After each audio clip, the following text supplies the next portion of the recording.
the whole meeting of the Council of the Town of Saugeen Shores, and welcome all members and welcome everyone who's watching us via the live stream this evening. We're glad that you're here. The second item on the agenda is disclosure of pecuniary interest. I'll ask any member if you have one of those you'd like to declare at this time. Seeing none, of course, you can do that anytime if you need to. We have no additions, deletions, or amendments to the agenda.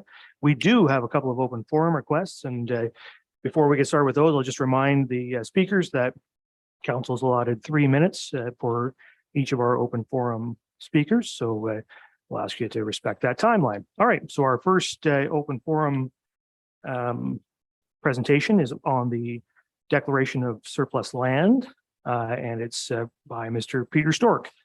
So we'll bring Mr. Stork in, please.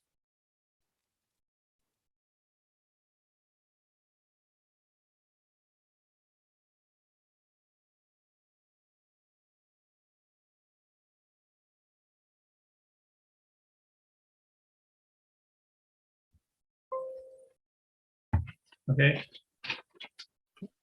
Right, there he is. Mr. Stork, Yeah. The floor is yours, sir. Can I be heard? Yes, you can. I can be heard. Mr. Mayor, Chief Executive Officer Mile, and members of council.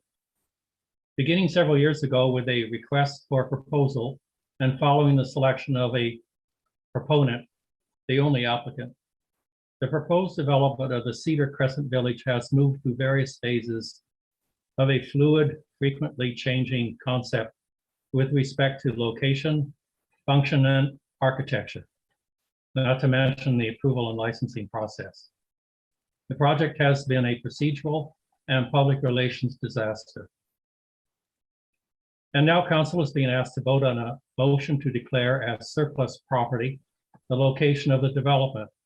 This is to accommodate a 50-year lease. The motion also directs staff after the regular meeting of council on October 11th to declare in the local newspapers that the land is surplus, a step required in advance of selling by the surplus land bylaw.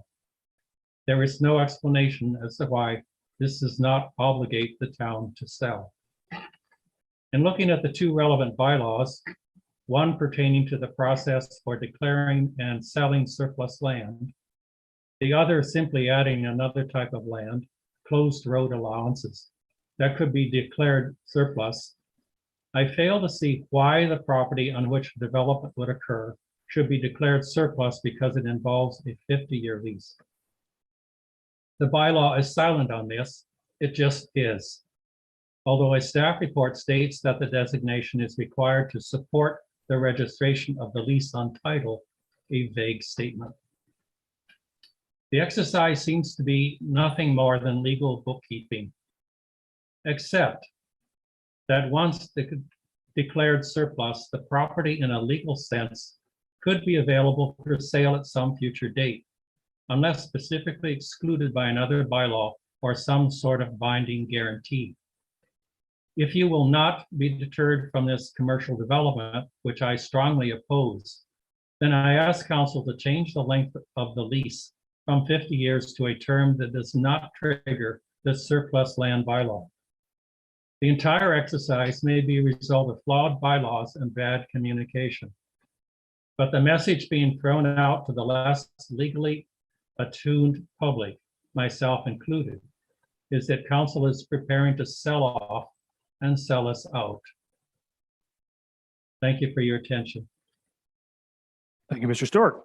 So our second open forum delegation this evening is also on the declaration of surplus land. It is from Mr. Peter Little, and we'll bring Mr. Little in, please. Oh, there he is. The floor is yours, Mr. Little. Thank you. Good evening, everyone. I'm Pete Little, as some of you know, a longstanding business person, resident, and lover of Port Elgin and all that it offers.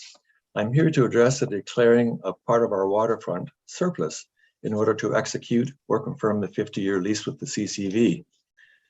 What kind of madness compels a body entrusted with the well-being of Port Elgin to declare surplus its most valuable asset? To declare part of Port Elgin's famous beach surplus is giving away an asset that is envied by every surrounding community, as well as being valued by Port Elgin residents. Our beach has been drawing visitors from near and far for over a century. They come here to escape. The waterfront has been the largest attraction to this town since it was settled. Economically, the beach has contributed to the financial growth of Port Elgin through accommodation rentals, food services, and miscellaneous shopping for groceries, fuel, clothing, etc. People have been walking, fishing, playing, relaxing on this sand for over 100 years. Despite any other economic conditions that stumbled, tourism always succeeded. Testament to that is the fact that many of the dwellings on Green and Mill and Elgin were seasonal until Ontario Hydro started building the Bruce and needing year-round accommodations. Replacing sand and open spaces with buildings and pavement is going to reduce available sunbathing space and parking. This doesn't make any sense when we're already struggling to accommodate people on our overcrowded beach. A large development of this nature belongs uptown, along the corridor somewhere where people expect to find dining and entertainment. In this increasingly crazy world, people are more than ever counting on being able to visit the tranquility of our famous unspoiled beach. It is a place where everyone can escape commercial activity, bright lights, pavement, and give into the sights and sounds of sand, water, sunsets, seagulls, and children playing. A major development does not belong on our waterfront. For several years, we had many benign activities and entertainment on the waterfront. Tennis, weekly carnivals, markets, gift shops, and a miniature steam engine, weekly and special event bandshell concerts, and swimming lessons. What happened to all of that? An organic development with dining and sale of beach amenities would probably be welcome.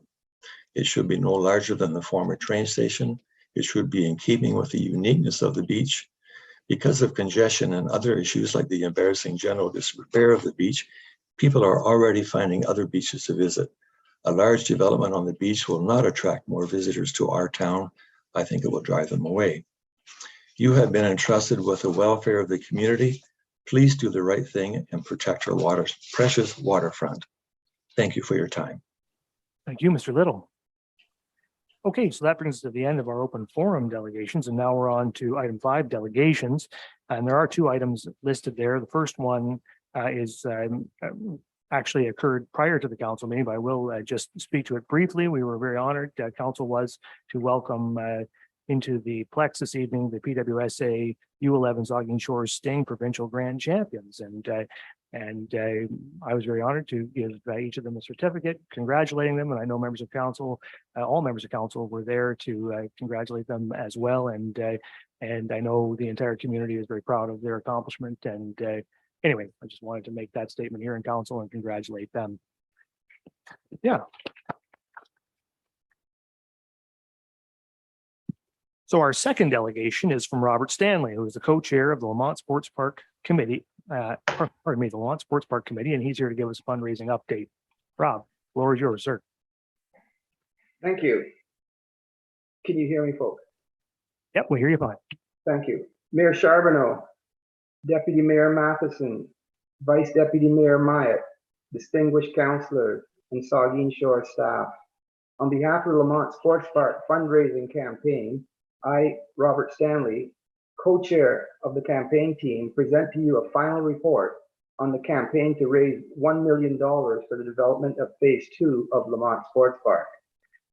The initial plan for Phase 2 included the construction of 2 youth diamonds and an accessible playground, and was contingent on the fundraising team raising $1 million, which would be matched by a town of Saugeen Shores contribution of $1.25 million.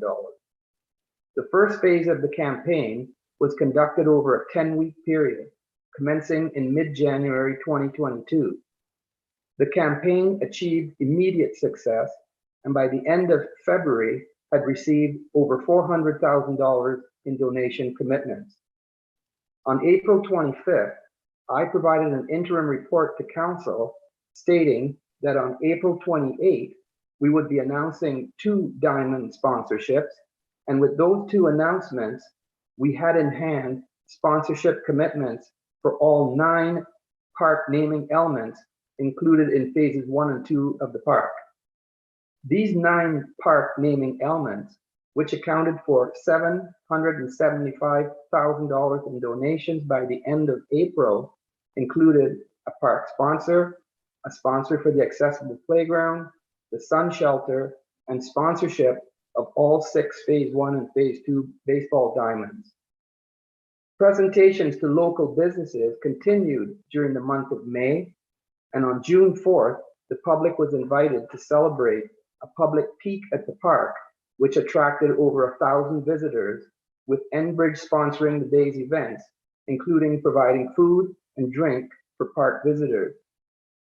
By the June 4th public event at the park, which was a celebration of the completion of Phase 1 and the launch of the public fundraising campaign for Phase 2, the fundraising campaign, based on donation commitments, had reached its $1 million target 4.5 months into the campaign and 5 months ahead of schedule. Having achieved over $1 million in commitments well ahead of schedule, on June 13th, the fundraising team requested and received Council's approval to amend the terms of reference, and the fundraising target was increased to $1.5 million, with the funds in excess of $1 million earmarked for the construction of additional Phase 2 park elements which had not originally been contemplated for Phase 2, including minor baseball batting cages for skills development, a minor baseball storage building, and a 200-person pavilion for community use. With this revised mandate, the fundraising team embarked upon making live presentations to local businesses while simultaneously implementing a comprehensive public fundraising campaign, which included regularly scheduled radio and media interviews, radio ads, and a community mail drop to Saugeen Shores residents, while simultaneously wrapping up presentations to provincial labor unions. By the middle of August, the fundraising campaign was close to achieving $1.5 million in donation commitments, and consequently entered its wind-up phase, ensuring that all requests for donations had been wrapped up prior to the campaign's revised deadline of September 6, 2022. Donations received post the deadline would be accepted, provided that the donation was in response to a donation request initiated prior to the campaign wrap-up deadline. This evening, on behalf of the fundraising campaign team, I'm pleased to report that the Phase 2 fundraising campaign for the development of Phase 2 of Lamont Sports Park raised $1.7 million, with one home run $10,000 donation to be confirmed based on a donor's executive board decision in early October. I would now like to take a few moments to further reflect on the fundraising journey and the importance of community engagement. Community engagement builds deeper, stronger, and more trusting relationships between the public organization, and communities. Community engagement can transform communities. As a result of overwhelming community engagement, Saugeen Shores won the Kraft Heinz Canada-wide Project Play Contest in 2019. The $250,000 grand prize was the first public funds directed to the development of the sports park. It was that same community engagement that propelled the fundraising team through the fundraising effort, as the team focused not only on raising funds for the development of Phase 2 of the park, but also on building permanent, continual relationships to create a vision for the future benefit of the community as a whole. Funds raised during the campaign reflect not only donations received, but also reflect the benefits of developing and maintaining continual relationship as evidenced by the diverse group of community partners who have rallied in support of developing Phase 2 of the park, a safe and inclusive place for the youth of our community to enjoy for many years into the future. The aforementioned diverse community partners who contributed so generously to the development of Phase 2 of the park include 4 corporations and the Bruce Power suppliers, who donated a combined total of $545,000. 25 local businesses who donated a total of $440,000. 3 local service clubs who donated $185,000, 7 provincial labor unions who to date have donated a total of $155,000, and a generous, energized, and engaged community who donated $364,000. With these generous donations, these community partners have ensured that Phase 2 of Lamont Sports Park will include not only the youth baseball fields and the accessible playground as per the original scope of Phase 2, but will also now include the skills development area for our youth, a storage building for minor baseball equipment, and the 200-person pavilion for community use. As I mentioned in my April 25th status update to Council, the announcement that all 9 naming opportunities as per the original fundraising terms of reference will be made public via a media release on April 28th. The original 9 major park naming elements included Bruce Power as the park sponsor, Saugeen Shores Rotary sponsors the accessible playground, the Lions Club sponsors the Sun Shelter, while the 6 Diamonds were sponsored by Bruce Telecom, K&K Lawn Care, Men's and Ladies Slow Pitch Leagues, the Society of United Professionals, and 2 private donations, which will see the Phase 2 Diamond being named Dunlop Field and Harry Tatey Field.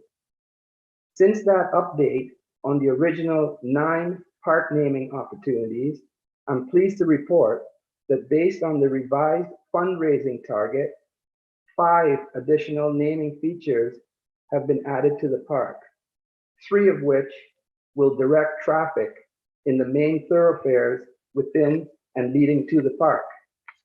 Those 3 thoroughfares, which will be recognized on park signage, will include the main access and egress from the park being named Canadian Tire Way, sponsored by Canadian Tire. The laneway from the parking lot between the 4 Phase 1 Diamonds leading to the Sun Shelter has been sponsored by Holiday Inn Express and Suites and will be named Holiday Inn Expressway. And the connecting link from the Saugeen Rail Trail into the park has been sponsored by the Power Workers Union and will be named the Power Workers Union QP Local 1000 Trail. The 4th additional park naming element is the Community Pavilion, which has been sponsored by a collective donation from 40 suppliers of $225,000. In addition, I'm pleased to report this evening that although not yet announced publicly via a media release, last week, a 5th park naming opportunity was confirmed as Home Hardware, Port Elgin, Southampton, made a $50,000 donation to sponsor the canteen and the amenities building. I would like to take a moment on behalf of the community of Saugeen Shores to now thank the 14 major park sponsors, the 25 local businesses, the 3 service clubs, the 7 provincial labor unions, and our community for their overwhelming generosity. In closing, I'd like to say a few words regarding the importance of Lamont Sports Park to the community of Saugeen Shores. This park, when completed, will provide opportunities for residents to be physically active and will promote social interaction. The park will help to foster a culture of health, well-being, diversity, and inclusivity. By creating a common ground area and a positive atmosphere, the sports park will be another community facility that is essential to the personal health and wellness of the citizens of Saugeen Shores. Additionally, this state-of-the-art recreational facility will host provincial, regional, and local events, which will undoubtedly contribute significantly to our local businesses' growth and to the overall economic development of our vibrant and growing community. On behalf of the Illuminating Dreams fundraising team, I'd like to close my fundraising final report to Council by thanking Council for the opportunity you have given us to serve on this fundraising committee. Committee members were proud to have been given an opportunity to assist the community with the development of the park. For their excellent work on the campaign, I'd like to recognize the entire campaign team. And due to his attendance at this evening's meeting, I'd like to personally recognize and thank campaign co-chair and Vice Deputy Mayor Mike Myatt, who was a visionary, continues to be an important council asset, a terrific community leader, and a seasoned salesperson who leads by example. For their dedication and tireless support to ensure the success of the fundraiser, I'm honored to recognize and express my gratitude to the other campaign team members, including Southampton Ward Councillor John Levinsky, Jeff Myatt, Barry Dunlop, Michael Martin, Greg Tatey, Rob Fawcett, Nicole March, Lindsay Wilson, Connor Europe, and I would be remiss if I did not recognize staff resources, Janice Stubbs and Brent Lantier. As the community co-chair of the fundraising campaign, I would like to extend my appreciation to you all for your exceptional contributions in a job very well done. You all played a significant role to ensure the success of the fundraiser, and it was an absolute pleasure working alongside you. Once again, thank you, Mayor Charbonneau and Council, for entrusting us with the job of assisting with the development of Faith Through Lamont Sports Park.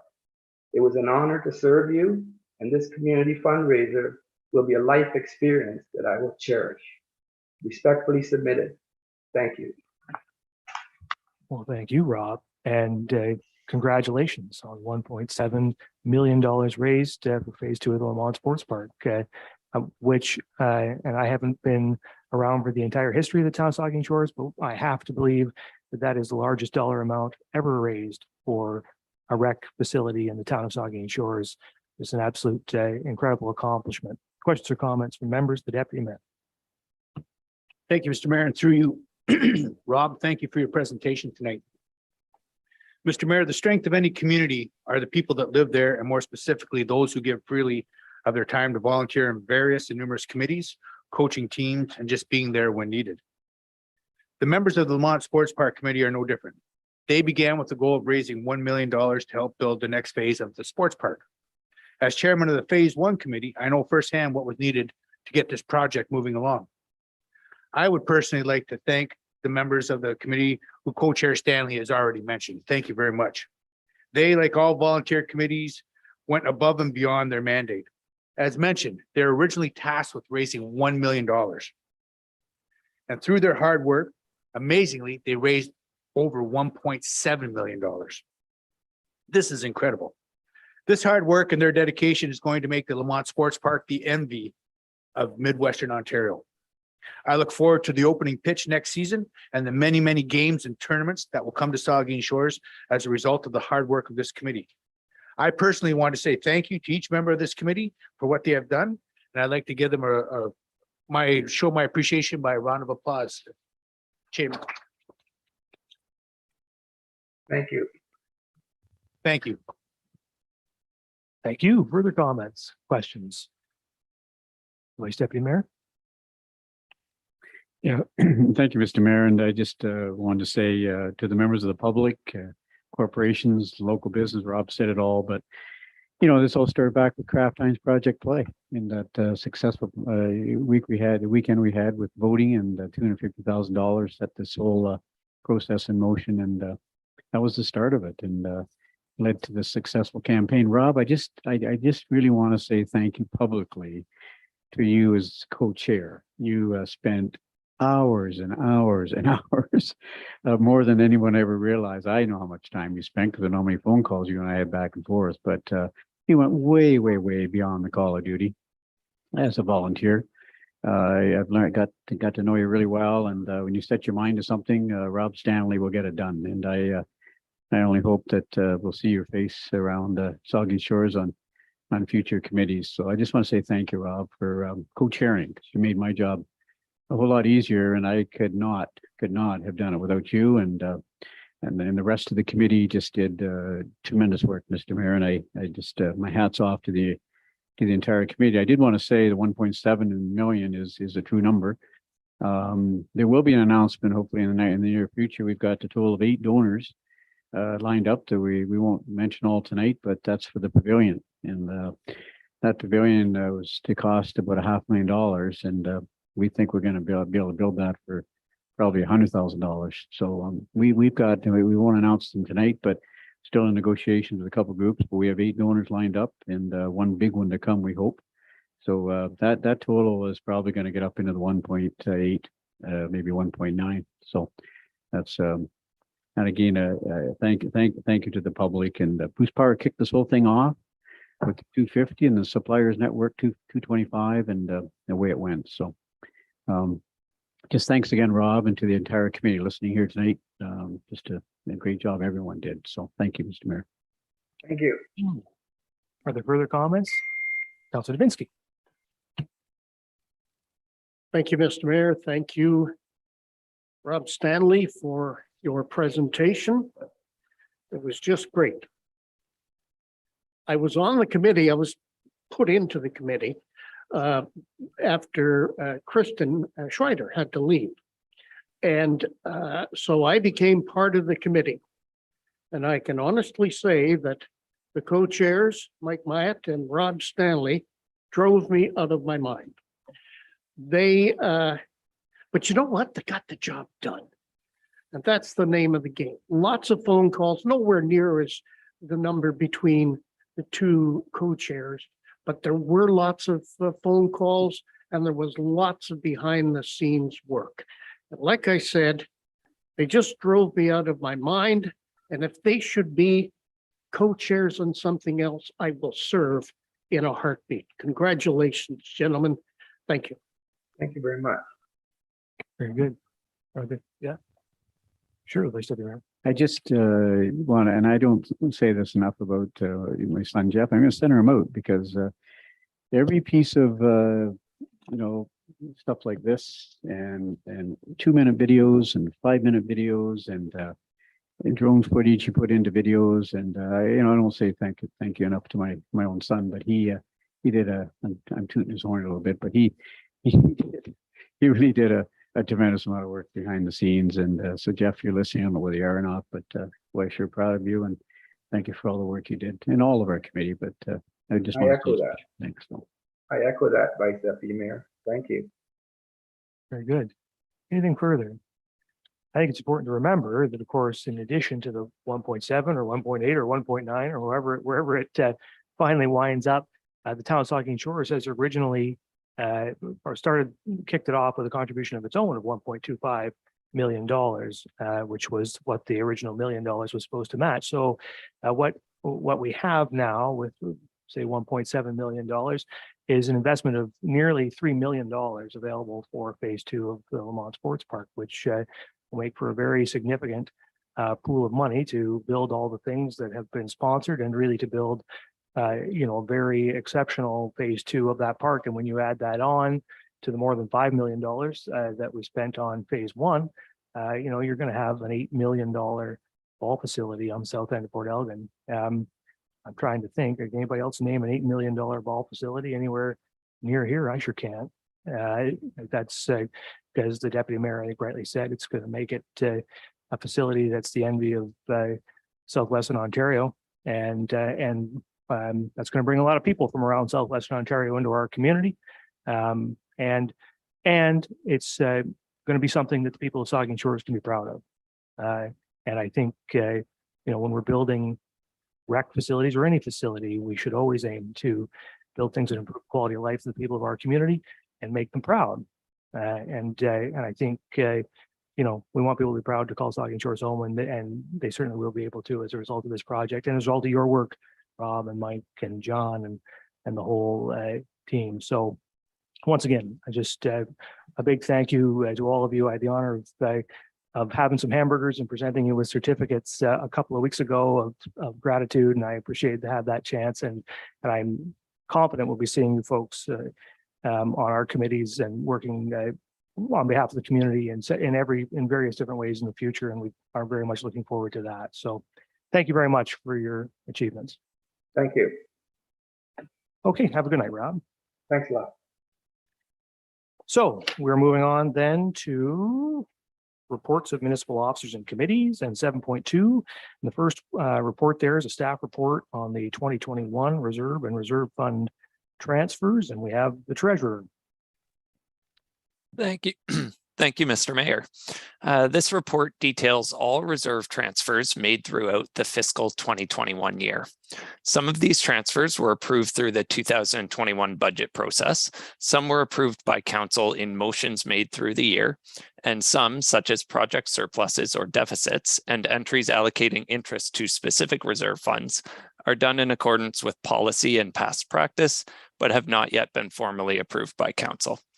The schedule with this report shows an increase in reserve and reserve fund balances of $5,838,000, moving it from $33,517,000 at the start of 2021 to $39,355,000 at the end of 2021. And with that, I'm happy to take any questions. Thank you. Thank you. There is a recommendation. I'll read it, that council authorize the transfers to and from reserves and reserve funds as outlined in Schedule A of this report. Are there questions or comments? Seeing none, all in favor? That's carried. All right, now we're on to the second report, which is a staff report on the final audit report. And we do have a presentation by BDO, but I'll start by turning it over to the treasurer. Thank you again, Mr. Mayor. This report introduces the 2021 financial statements and the auditor's final report to council, prepared and presented by our auditors at BDO. The financial statements are prepared and audited as required by the Municipal Act and are prepared under public sector accounting standards. I'd like to thank finance staff for all of their work throughout the year, as well as Tracy Smith, Elizabeth Alexander, and all the staff at BDO who have put work into the file again this year. And I will now hand it over to Tracy Smith from BDO to present their report. Thank you, Daniel. I'm just going to, I think I can share my screen here. And so then I'm hoping I can share my screen.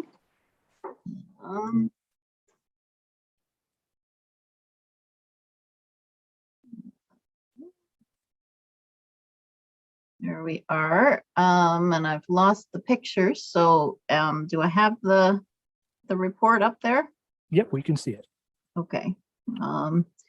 So I'll just I'll start, and if I need to be interrupted, please just shout out, because like I said, I can't see the pictures anymore. So I'd like to thank the council for inviting me to your virtual meeting this evening.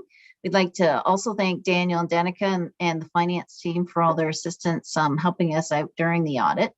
As your auditor, we have the responsibility to communicate with those charged with governance on an annual basis. And this report on the screen and also in your agenda package contains all the required communications under Canadian auditing standards.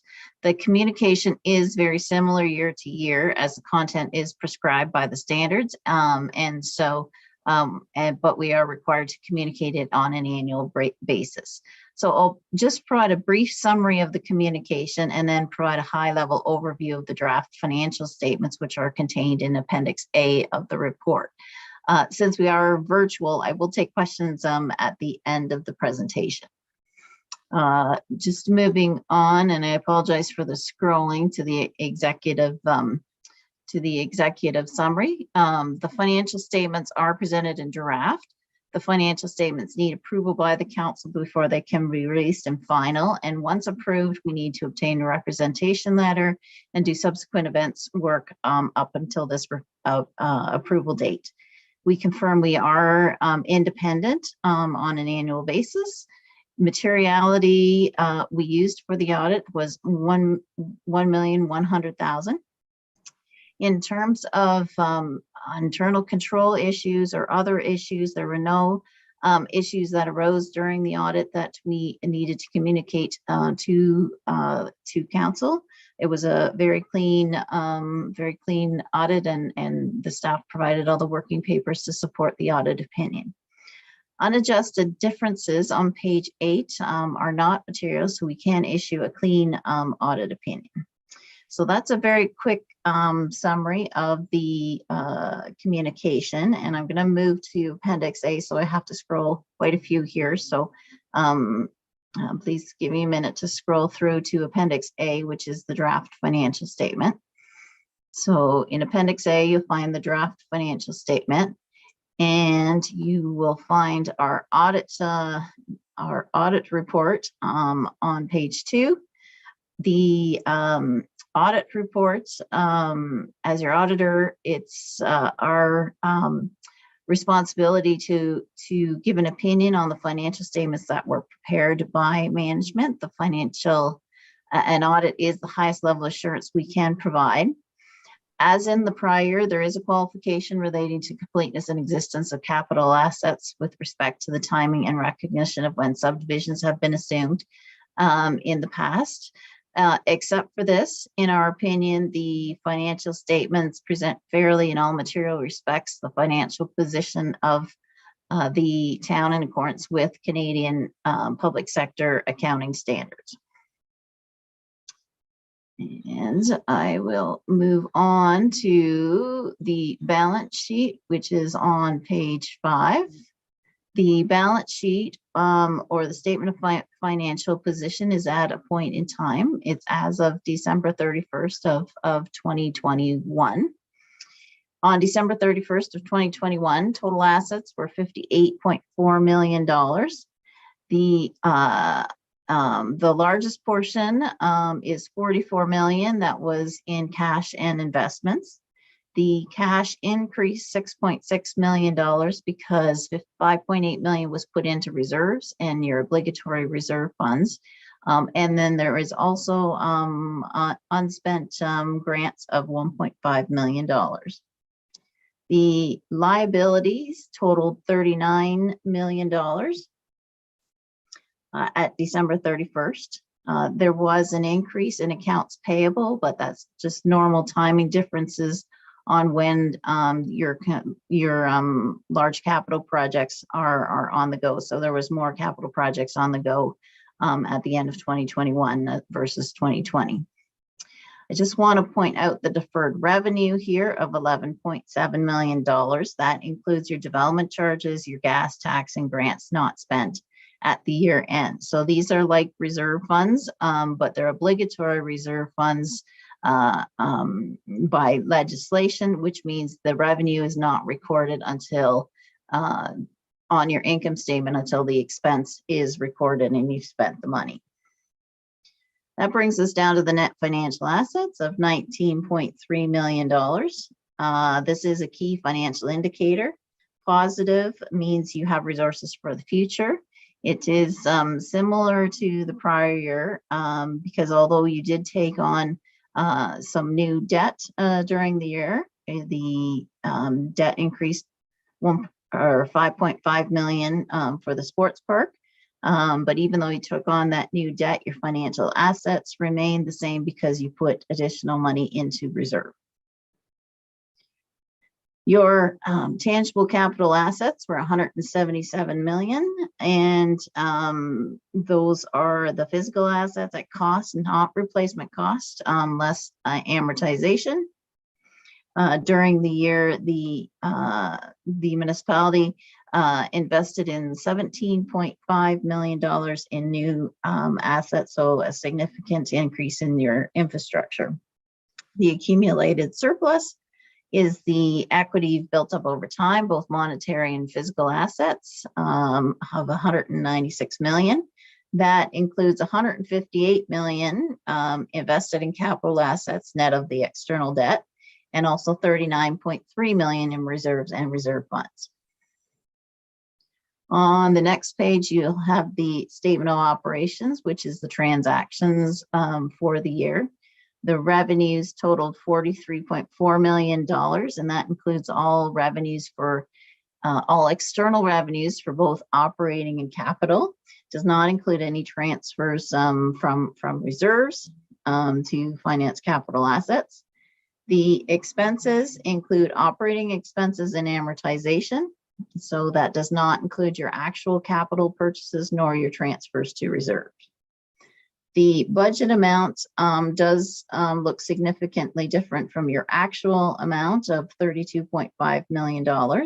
That's because amortization is not budgeted for in your operating budget.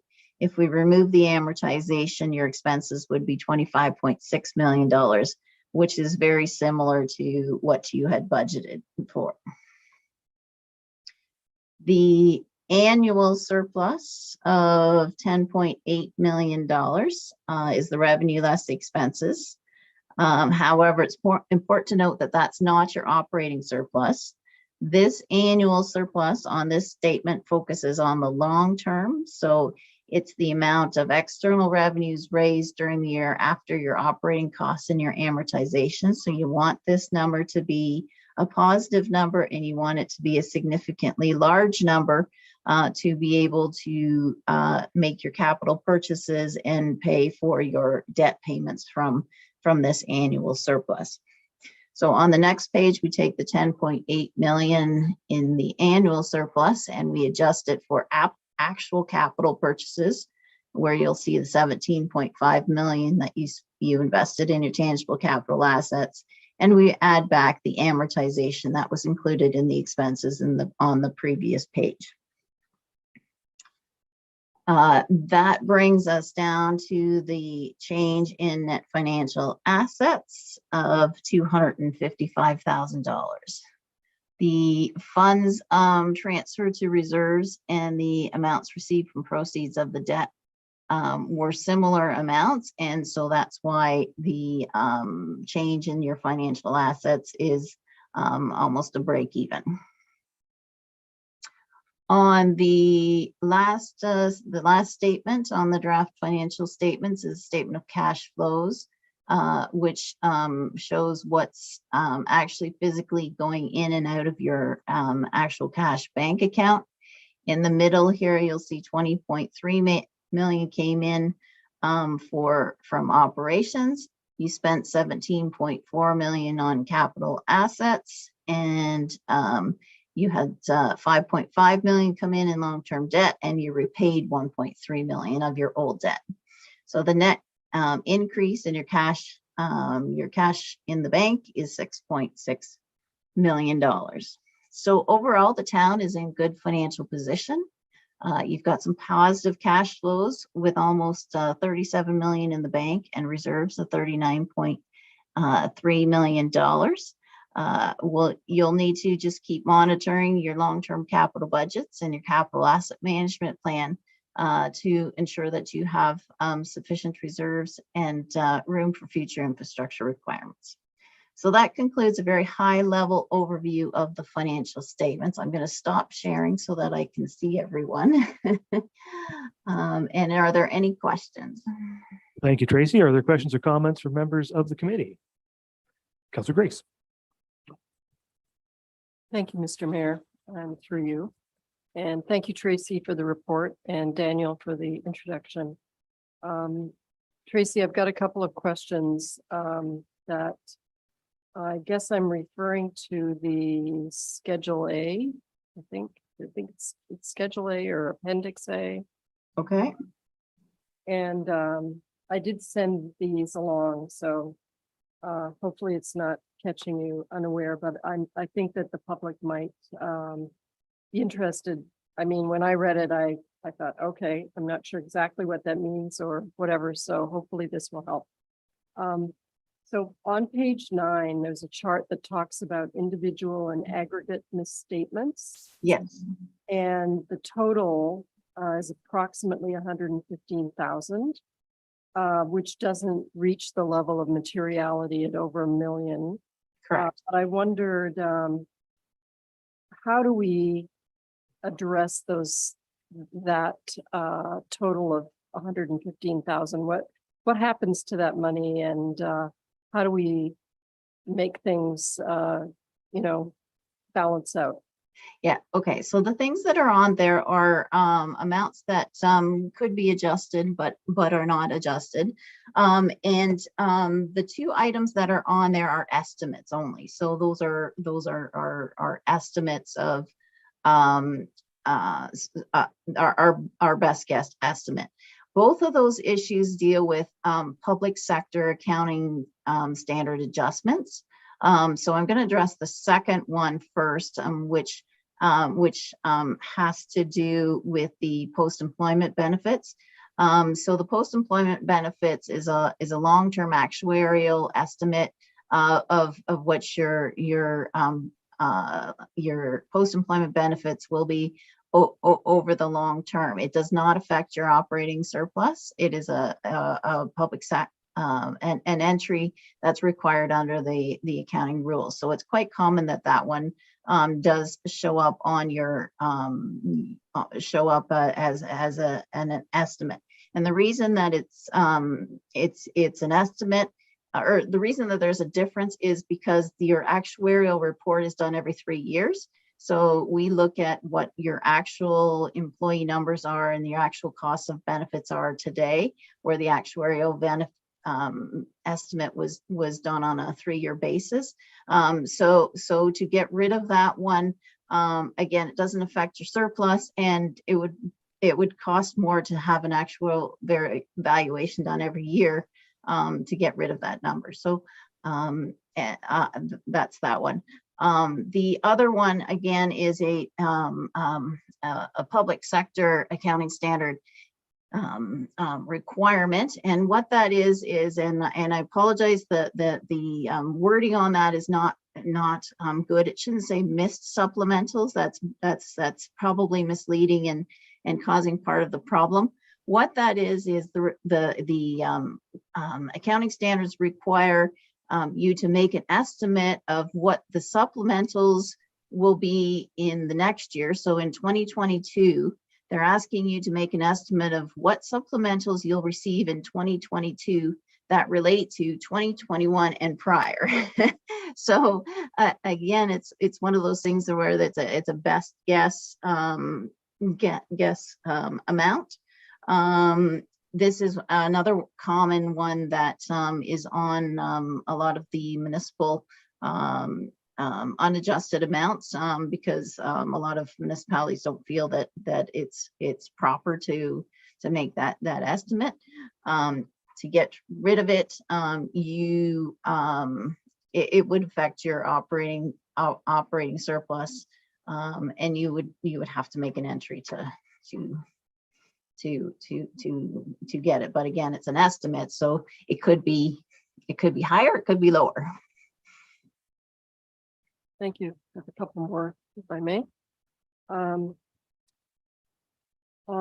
page 28, number 20D, there was a statement about it says the town has been issued a statement of claim subsequent to year end for $173,360 plus costs that will not be covered by insurance. Yeah. So could you tell us what that claim is for? Not necessarily specific if it's legal, but Yeah. Just in general, what it refers to? Yeah, so again, this had to do with a claim that existed when we prepared the financial statements.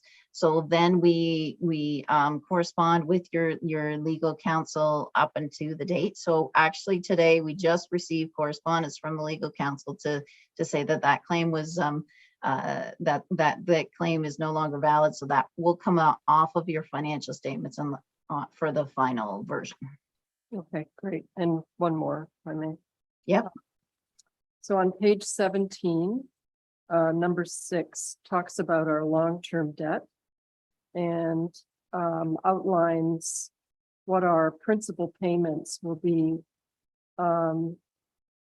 up till, well, after 2026. So it says our principal payments after 2026 increase significantly from about $1.1 million annually to 9.7 approximately in the thereafter. So I wondered what that thereafter meant. Is that an annual? It's such a significant increase. Yeah, so you'll note on the actual listing of the long-term debt so for instance, the new debt that you just took out goes to December of 2041. So very long term. So that 9 million is really everything from that you'll be paying from 2027 all the way to 2041. So that thereafter encompasses 10, 15 years. That's why it's such a large number. And that will be gradually decreasing according to the amount of payments that are made. Yes, so if we continued that schedule out for another 5 years, then the payments would be roughly around somewhere between 1.5 to 2 million a year. Thank you. Okay, the Vice Deputy Mayor. Yeah, thank you, Mr. Mayor, and thank you for your presentation. Mine relates to page 20, 2063, and it's long-term debt note 6. And whether you or Daniel Waiter on the call tonight, I believe, but the long-term debt's increased, with my calculations, 30.5% from 13,654,000 to 17,810,000, the long-term debt. Daniel, and to see you're on the call here, that 30.5% is probably one of our largest, I think, in this term of council. The trajectory there, in terms of long-term debt, any alarm bells go off with their long-term debt? Is there a report? I know you've done pretty regular updates with long-term debt, but is there another report forthcoming? I know we've got Lamont Sports Park, the aquatic facility, et cetera, et cetera. But another report coming, Daniel, soon sometime? Yeah, certainly through the 2023 business planning process, we'll have a full update for council on the long-term debt and what our ratios are looking like. The increase in 2021 was due to the loan taken for the Lamont Sports Park. That was an increase of 5.5 million. And prior to that, we had a large loan taken on for the new police building as well. But all the time we have loans that are coming off of the schedule as well, and we have a few of those over the next 5 years. So that number certainly fluctuates year to year, but we'll give a full update to council as part of the 2023 business planning process and make some recommendations on long-term funding. Thanks, Daniel. And Councillor Mayette, may I just add something to that as well? I think it's important to note that I think the decision was made last year by council and quite wisely that given the low interest rates at the time, there wasn't a need to take on the debt at that moment, but it probably was financially astute to do so, to take advantage of the interest rates available at the time. And so taking that amount on was wise, especially looking at where things have gone since then. So, Mr. Mayor, just follow up. No alarm bells, Jim. You're feeling good about that long-term debt number. Yeah, there should not be an issue. There's a lot of money in reserves. It's obviously going to be a question of how much we put into the upcoming business plan in terms of spending. Mm-hmm. And as Daniel said, we'll be getting back with that together with all of the wishes from council and residents. Okay, thank you, Mr. Mayor. Thank you. And it's important to note, and you can correct me if I'm wrong, Daniel or Jim, but that those numbers, the annual payments are well within our annual repayment limit. Am I correct about that? Yeah, they're certainly well within the limits. I think recently sent that number off to a councillor, but I believe they're only around 6% of our annual revenues, and 25%, I believe, would be the maximum. So we're well under the provincial limit for debt payments. Excellent. Thank you. I think I saw Councillor Davinsky there. Thank you, Mr. Mayor. Through you. Thank you, Dan. Thank you, Tracy, for the report. I asked Dan a question earlier, and I'm going to ask it publicly now. If you go to the final audit, page 29, I think point 2, temporary investments. And I see percentages there, 1.15 to 2.23. I'm assuming that's the money we're earning as far as interest goes. And yet interest rates are up to 4%, 5%. Why wouldn't we redo our GIC, which isn't much money, I understand that, but why wouldn't we redo it so that we're getting the higher interest rate? And Dan, you said the GIC being held will be expiring in May 2023, and those funds will be available. So that means you can't change that now, so that we take advantage of several months of higher interest rates. I'm just wondering. Yeah, that's correct. We're locked into that note, that GIC, until that May 2023 date. Just one other follow-up question. Is there any money out there, and there's a lot of money flowing back and forth, is there any money out there that we can put into interest-bearing GICs so that the town is making a few dollars along the way before we use the money? Or is that an unreasonable request? No, absolutely.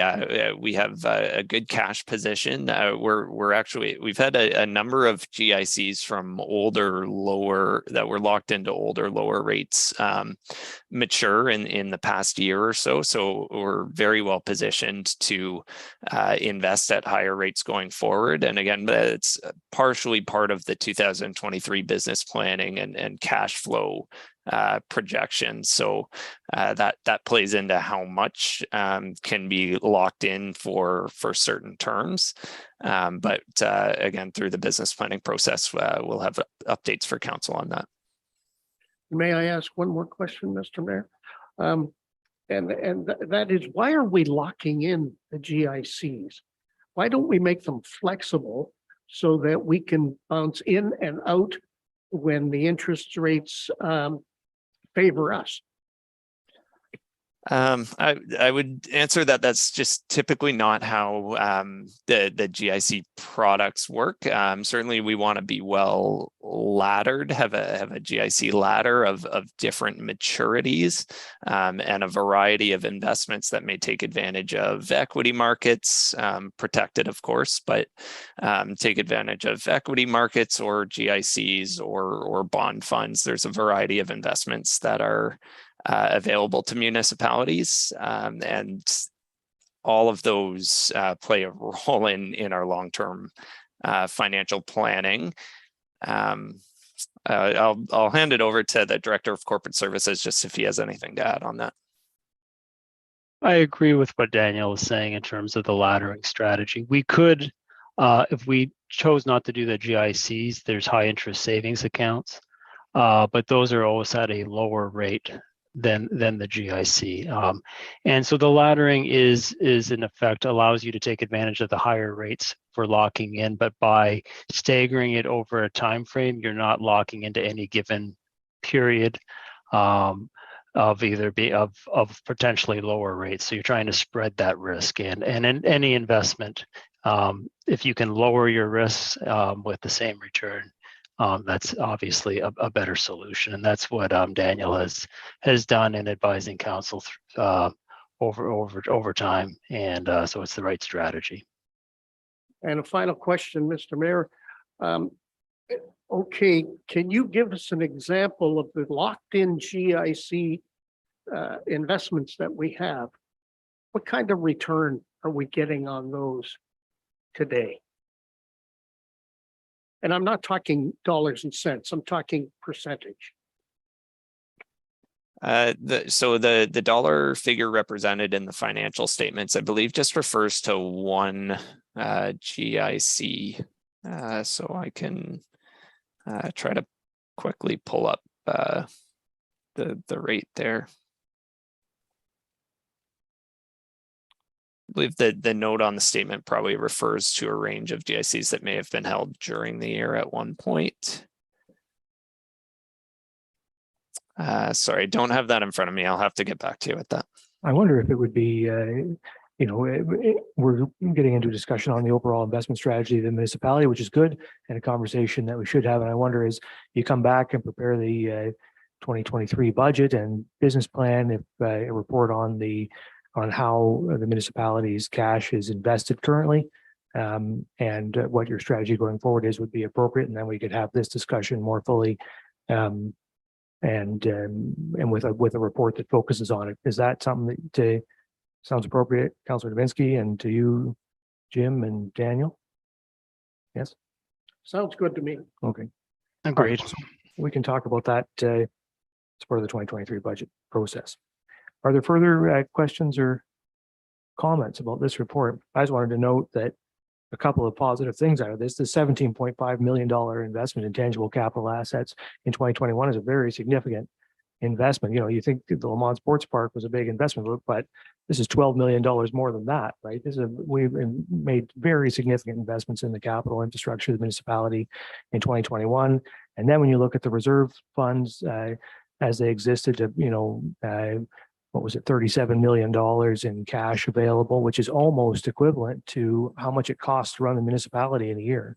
I mean, we almost have as much money in reserve as our annual revenues. So very, very positive cash flow, as Tracy said, very, very positive and strong financial position, which we are turning over to major investments in infrastructure to improve the overall quality and condition of the municipality's property and ultimately people's quality of life. So it's a positive report, and I appreciate your work, Tracy and Daniel and Jim, and to everybody in the Treasury Department for doing that work and giving us this report. So thank you. And there is a recommendation that council accepts the 2021 annual audited financial statements. Is there anything further? Seeing none, all in favor? That is carried. All right, thank you. Thank you. Thank you. So we're on to item 3, which is a staff report on the Integrity Commissioner, and we have the clerk. Thank you, Mr. Mayor. The summary of the report is that the Town of Saugeen Shores Integrity Commissioner, Harold Elston, provided notice of his retirement on August 18th of 2022. Mr. Elston was appointed as the Integrity Commissioner for the Town of Saugeen Shores on October 26, 2020, with his term ending on December 31st of this year. He is requesting that he delegate his authority under Section 223.33 of the Municipal Act to the law firm of Aird and Burles for the remainder of his term. My recommendation to council would be to do so, as well as a little further information within the report. You'll find that we suggest that prior to the termination of this agreement on December 31st, staff would seek direction from council to extend the agreement or to engage a competitive process for Integrity Commissioner services.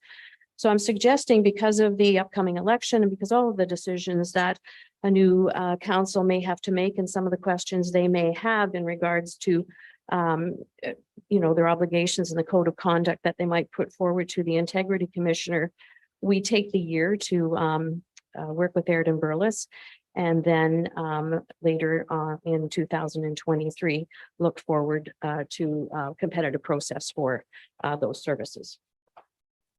Great, thank you. There is a recommendation that the Town of Saugeen Shores hereby accepts the retirement of Harold G. Elston as Integrity Commissioner for the Corporation of the Town of Saugeen Shores, and that the Town of Saugeen Shores hereby appoints Aird and Burles LLP as Integrity Commissioner for the Corporation of the Town of Saugeen Shores pursuant to Section 223.3 of the Municipal Act 2001 until December 31, 2023. Questions or comments from members? Seeing none, all in favor? That is carried. All right, thank you. Now we're on to 7.3, which is an infrastructure and development staff report on a proposed county official plan amendment for growth management and supervisory development services.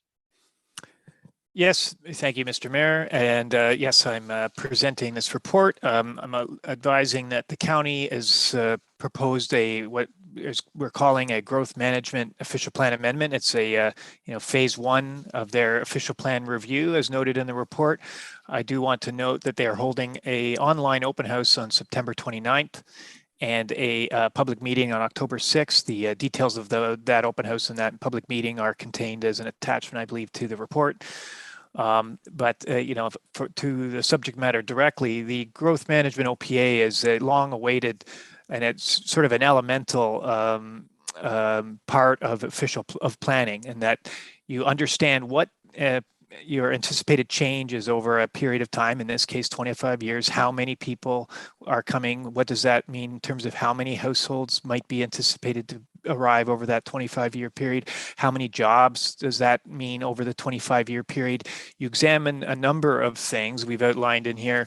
They go through this exercise to determine what that anticipated growth might be in Bruce County. And then they have to decide, okay, what to do with that growth and that change. How much goes to the 8 municipalities based on their report, and there's a good discussion paper that's linked to in the report you can read through if you want. Once you know how much of that growth is going to each of the communities, they also look how much should be looked at as intensification so that you can efficiently use infrastructure and limit sprawl or curb sprawl, period.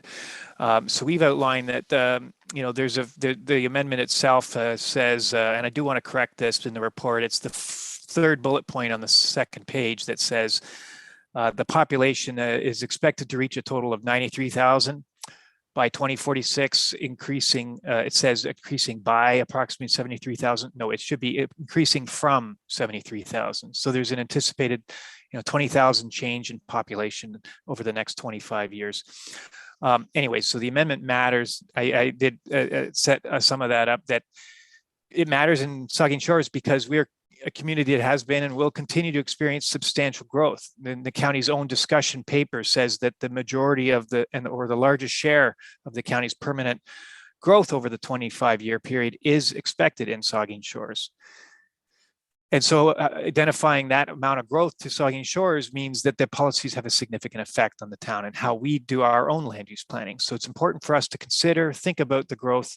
And in our case, I'm recommending several comments. We've talked this over internally. There are 4 main themes and 8 comments covering over 4 main themes. And the first being that there is a discrepancy between what we anticipate in our development charges growth, which is its own forecast, and what the county has identified. And they use our main understanding is that they use different methodologies, and that there's a need to understand that. So we've got a couple comments here. Is that we want to. The goal should be to harmonize and align our growth forecasts so where they're kind of speaking the same language, using the same songbook, whatever metaphor you want. And so we recommend harmonizing the forecasting. We also want, in the short term, at least for the county, to provide a footnote in their growth forecast to make everyone aware that they use a particular methodology. And that way, users of that forecast can understand how they came to that conclusion. They don't have to look merely at the discussion paper, though maybe that's what the footnote does, is just points to the discussion paper. It says, this is how we came up with the numbers that we came up with. Comments 3 and 4 speak to that methodology. And part of the methodology of the county is that they're required to use, by provincial diktat, what's called a regional market area when looking at in particular, housing growth. And that means, at least how we understand it, I don't mean to oversimplify it, but how we understand it is that the county is required through this provincial mandate to establish growth forecasts for the regional market area. That means the regional market area looks at the housing expected over the entire county. And so, there's, on the face of it, well, that doesn't mean much. It's kind of, Jay's just rambling, as I want to do at the office. But what it means is that for the settlement areas that are identified in the county, they look at how much growth is coming. Can that growth be accommodated in the settlement areas? So if one area is growing super fast, say Saugeen Shores, and it fills out very quickly, in other words, there's no more land left in Saugeen Shores, that the regional market would suggest, well, the county should just direct that growth elsewhere. Even if the people don't want to live there, tell people that they should be living in another part of the county. And I'm not sure that really lines up. And again, I'm not trying to oversimplify it, but the county has identified this as a concern too, that the growth in, say, the southern part of Bruce County shouldn't be sort of contingent upon growth or lack of in other parts of the county. And so maybe we should look at sub-regional areas. And so we're supporting the county in their long-term discussion with the province to come up with growth and housing market areas that better reflect the unique needs of Bruce County and obviously Saugeen Shores. That's comment number 3. And so comment 4 is in the same vein, is that growth proceeds in accordance with the forecast. We're expected to be constrained rather than a direct direction or a policy. We're just trying to acknowledge that if growth proceeds, there'll be some effect on our ability to accommodate employment lands and employment growth over the 25 years. Next major theme is the potential to use local growth forecasts. So without repeating what I just said about regional and sub-regional areas, we also think that there's an ability of the town to have better data collection and forecasting over the 25 years. So as I've said several times, we should be planning not every 10 or 15 years. We should have a fairly regular, and I think Mr. Mayor and Council, you've also identified this, we should be looking at planning regularly, maybe annually. Every opportunity there is, let's research and understand our current circumstance, but also our future circumstance. And should we come up with forecasting that is acceptable, we should be able to use that forecasting to determine how our boundaries and settlement areas should be examined. So that's what comment 5 is about. So in other words, if we come up with better data, we can consider expanding our boundary. Maybe I just said that. The next major policy area is with respect to infill intensification.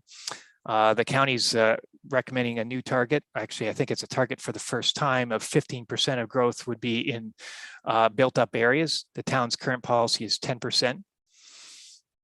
And I think this is a modest, something to provide modest support, is that combined with other policies, the higher proposed intensification would strengthen our ability to provide more diverse housing and to reduce pressure on sprawl and more efficiently use infrastructure, and also avoid, the expenditure of infrastructure dollars, as you just mentioned in a previous report, avoid the expenditures, unnecessary expenditures. So we support the minimum intensification target of 15%.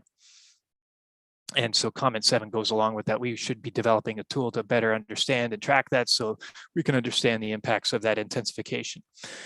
And the final comment is related to policy 11. It's I think it's of greater effect in other parts of the county. In fact, maybe only 1 or 2% of the annual growth and change in Saugeen Shores is on septic systems. But this policy, I think, better clarifies the use of what they call D54 studies. These are Ministry of Environment studies that examine the types of impacts phosphorus and nitrates have on, obviously, nitrates onto soil and groundwater conditions. And we want to ensure everybody knows what the scope of that policy is. So I support that and recommend that, and I leave the report there. Great, thanks, Jay. So there is a recommendation that council endorse the comments contained herein and direct staff to forward them to the County of Bruce. Questions or comments? The Deputy Mayor. Thank you, Mr. Mayor. And through you, Jay, your last comment of the move to go from 10 to 15% intensification in already developed areas. This is going to cause quite a bit of disruption, arguments, and discussion amongst the residents of town. I think we as a council need to create some sort of guidelines to help monitor this development. We can't be throwing mega story buildings in already developed areas that have certain standards. And I know I've been saying this for a long time. We don't have a character clause. We can't really say, and I've said this all along, that you can't tell somebody what to do with their property, but we should have some sort of guidelines. And I think staff should come back to us with some realistic ideas of what can and can't go in. I don't want to stop the growth, but I do want to monitor it. Okay, thank you. All right, you have a comment to that, Jay? Well, I don't want to scoop. I guess I don't want to scoop our future work. Certainly, we are cognizant of the impacts and the maintenance of the small town character and the characteristics of the town. I mean, our official plan hasn't changed. It still says the vision is to maintain the small town character. I don't want to overemphasize the intensification. I mean, 15% still reflects about 600 units or 600 to 700 units over the 25-year expectation. So, that's about, let me do the quick math, 700, a lot better at math than me on these, I'll do quick. That's only about 28 units a year in the entire built up area. Port Elgin, Saugeen Shores, the major built up shoreline, that's only about 28 units per year. That is the minimum intensification. And I think my own observation, and this is why I think it's important to provide more objective analysis than just Jay's observation, is that you could accidentally hit 10 to 12% without doing anything. And it doesn't, I think it would be very difficult to actually tell that they're actually getting change or having growth in these built up areas. So to have a modest sort of policy direction that says we need to raise the bar for development, we cannot afford to have single detached homes. I think I think this also speaks to our ability in the local municipality to provide more detailed policies. So we may, I know it came up at budget discussion last year for a nodes and corridor study where you could identify, okay, that 15%, what parts of town is it most appropriate? What corridors so that if you're planning for transit facilities in 20, 30 years, what corridors do you want to have as targeted for intensification? You could exceed 15, maybe 30 to 40%, and then maintain the existing fabric in other parts of town. So I think there's a lot of wiggle room, if you will, and I'm excited to explore that more in over the next six months to a year, if I'm still able to work on that sort of stuff. We hope it will be. It's important to note too, though, that the County of Bruce is also working or has in its work plan the creation of intensification guidelines, similar to what's been created in Huron County. So I think that's something along the lines where the deputy mayor is suggesting that will be coming down the pike. Because I have the vice deputy mayor and then I have Councillor Gics, the vice deputy mayor.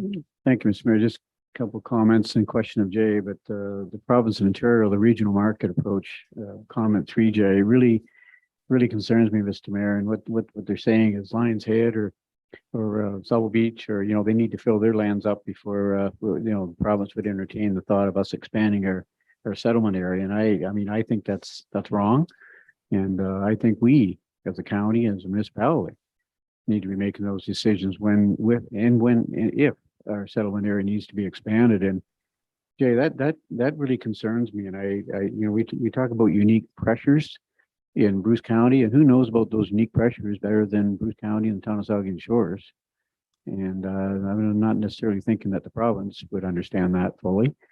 So I like your comments, that we create those numbers, we create that policy. And I know there is the provincial policy statement 2020 we have to follow. What's your chances of winning that argument, Jay?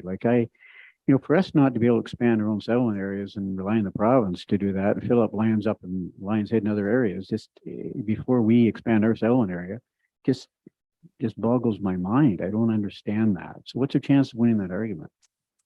Yeah, well, that's a very different question than sort of, whether it makes sense to actually do the planning. I agree with you that we are in a better position. We will be collecting data that with our partners at the county planning department to better understand the growth needs in Bruce County and the local municipalities, not just Saugeen Shores, but Kincardine, Erin Elderslie, and all the communities.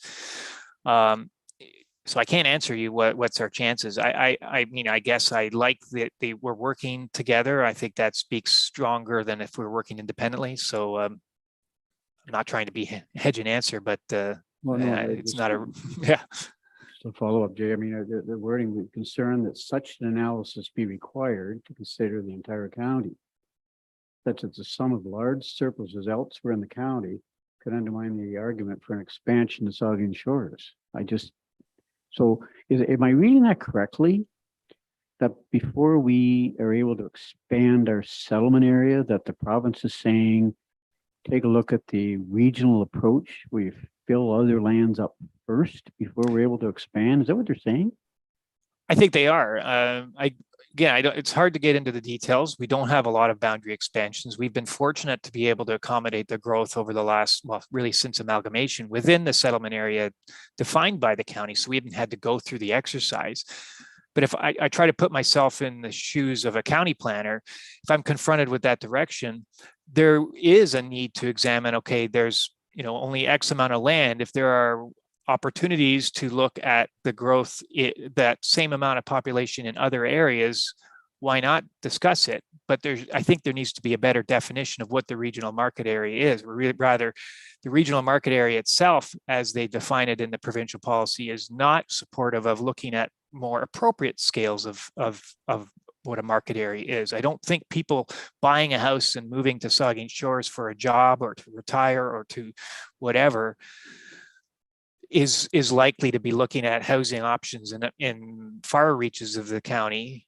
It just doesn't make sense. I don't think I could live an hour and a half away. The farthest stretch from one end to the other is a very, very long distance. And it just doesn't make sense to apply what was intended for, say, a GTA sort of market area and apply it to a county like Bruce. So I think the chances of us persuading the county, let's go back to that first question, are good when we can sort of frame it in a way that actually makes sense for us as a, residents of Bruce and Gray County. I'm a resident of Gray, but they're in their similar position.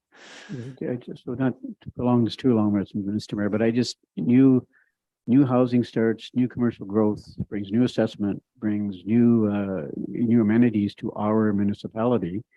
And we might forego that because there's lands elsewhere and send that business to other municipalities. I don't get this. I don't get this policy in the provincial policy statement, right? And anyways, I'll leave it at that. I just don't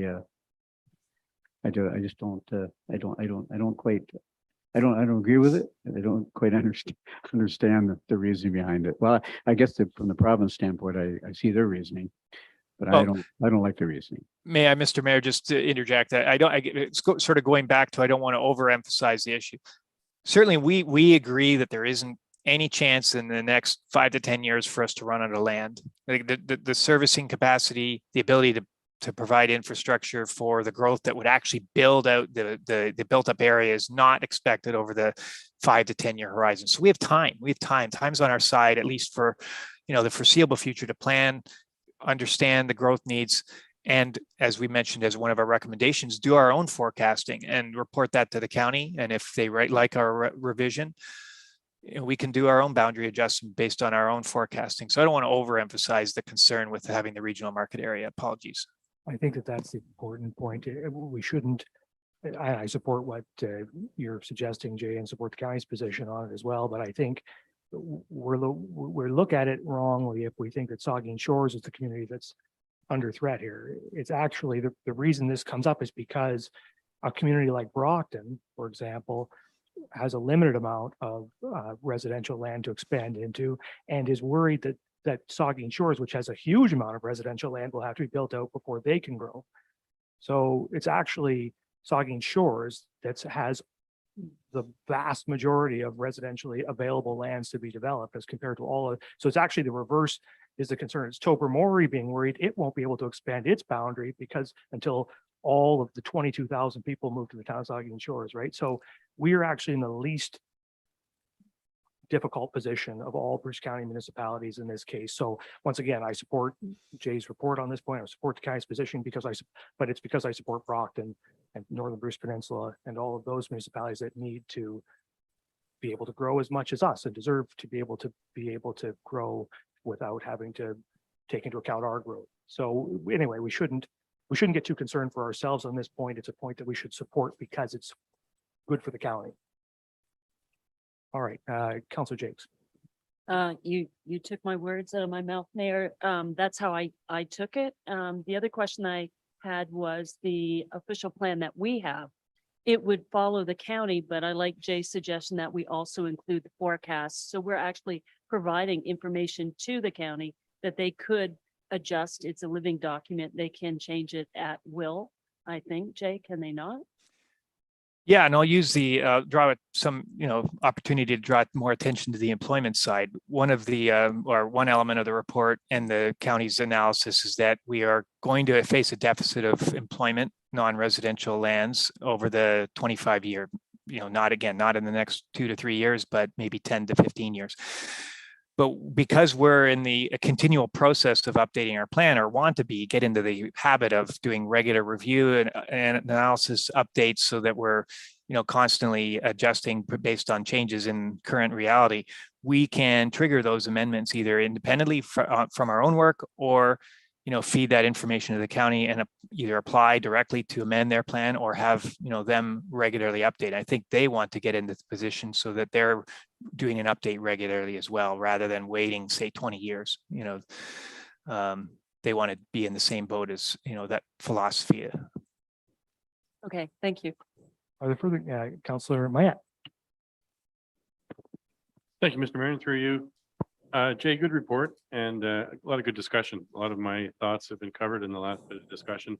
With regards to the employment land portion of it, now we've got a fair bit of land set aside on the Lamont property, south of town, the south end of town. And as you said, we're probably not going to be in a deficit position for maybe 10 to 15 years because there's a lot of growth out in that area.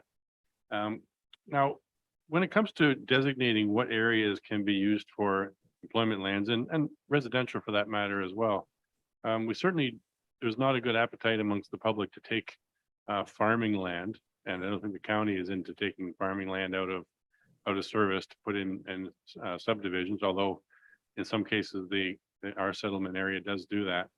And then when the opposite of that is to take out marginal land, which might be now considered to be forest. And we've also experienced the sensitivities that people have around removing trees to put up houses. Any trees that get cut down to build up houses have to be replaced, and everybody's woodland is the most significant woodland there is. So how do we reconcile the area expansion area between those two? The devil in the deep blue sea. You're either taking forested land out and wildlife land, or you're taking agricultural land. And for that matter, I consider agricultural land to be employment land, because there's a lot of people, and agriculture is, if not our biggest, our second biggest employer in Saugeen Shores. So I don't know if that question's clear to you, but. Well, yeah, I think I understand the question, but that is the exercise of planning.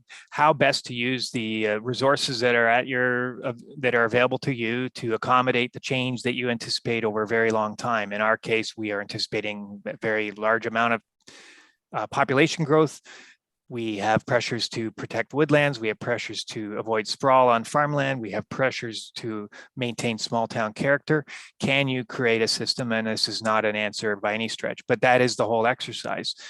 How much of the woodlands should be preserved? Can you preserve the woodlands while still allowing development? This is why we ask for studies about effects of development on woodlands, or effects of development on infrastructure, or effects on the small town character. Can you still have intensification? And we are preparing guidelines for that. So we want to go through the exercise of understanding that. But even when you answer all those questions and you still don't like the answers, you are then confronted with, should we do a boundary expansion? And when you do that, there's still examination of, well, even if you wanted to expand to some part of town, I don't want to provide any geography just in case people get excited, but any direction, fictional, algorithmic direction, it's not just an analysis of the woodlands, the intensification, or the farmland. It's, can the infrastructure actually work that way? Or in a financially sound way, does the sanitary flowing one direction make sense, or is it cost effective? So you may be forced to examine that. All that stuff gets done in a process for boundary expansion. So it is one of the one of the challenges of land use planning, community building. Okay, Councilor Grace. Thank you, Mr. Mayor. Jay, just back to or I guess continuing on talking about intensification, and you said you're going to be working on, or you're already working on guidelines, and you're already recognizing all of those conflicting values and pressures. It's, I think one thing that I'd like you to try to do, and I know you're well aware of this too, and this is an area that raises the emotion when people are talking about applications that may increase intensification. There are lots of good reasons for intensification that you've talked about: the need for more attainable and affordable housing, and the need to try to limit sprawl, and the need to try to make good, efficient use of our existing infrastructure. But I'd like us to be sensitive to the fact that for most people, they own one home, and that's where the bulk of their wealth rests. And I think, it's natural for people to look at that, look at intensification in their neighborhood and feel threatened. And I just want us to keep that in mind and be sensitive to that as well. That how do we try to change people's or broaden people's perspective on that? And so that's just something to keep in mind, I think. Thanks. Yeah, no, good points. I think so. This is just, it'll be very interesting because in the coming year, the county will be considering its complete official plan for approval, and then down the road before too long, the town of Saugeen Shores after that will have its own revision or renewal of its official plan. So this is sort of a preview of the kinds of discussions that will occur then at a much higher scale with much more at stake, because we'll be actually amending the plans and trying to strike those balances that Jay pointed out and that Councillor Grace is highlighting. And so it's a challenging thing, and these discussions are going to ramp up over the next year or so as these plans start to come to fruition and be finalized. So thank you for your work on this, Jay. These are good comments, and I certainly support them. We've heard the recommendation. There's nothing further. I'll ask all in favor. That is carried. Okay, thank you very much. So now we're on to communications, petitions, information. 5 items there. Any comments? Don't see any. So then we're on to reports of department heads, and we do have one information report, which is on the water rescue services status. And I think the fire chief has this one. There he is. Chief.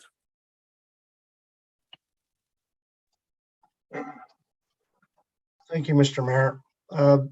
This informational report was brought forward after a deep dive that I was doing into the regulatory bylaw and the service levels that council has approved the fire department to deliver. Out of that, I did a very historical deep dive into water rescue services and what council may have perceived or believed that was in place, and for a while was in place. But in 2019, the portion where we were depending on a community-based auxiliary Coast Guard to augment the shore-based or near-shore rescue services of the fire department no longer exist. So I wanted to give council a historical, for a better word, play-by-play of how it all played out and where we are right now, and let you know that we're presently, and I know that Councillor Grace had asked this question earlier, we're now, if we can't use our small boat near shore because of weather conditions, etc., we're now dependent on either the OPP or the Canadian Coast Guard from Tobermory or Kincardine. So I wanted to put this out because council had supported, and rightly so, supported the Coast Guard Auxiliary through a grant, and since they no longer exist, we wanted to make sure you were aware that they didn't exist, and that that grant process has been removed, and the 2023 budget will not happen. And that's all I have. It's an informational report to inform council of where we are right now with this service level. Okay, thank you, Chief. Further questions for the chief? Councillor Mayette. Thank you, Mr. Mayor, and through you. Thanks, Chief, for that report. I read your report with quite a bit of interest, and it's unfortunate that the state of our marine rescue services has gotten to this point where we don't have that capability anymore, because we are a fairly busy harbor and we have lots of things going on in the rivers and the waters in the area.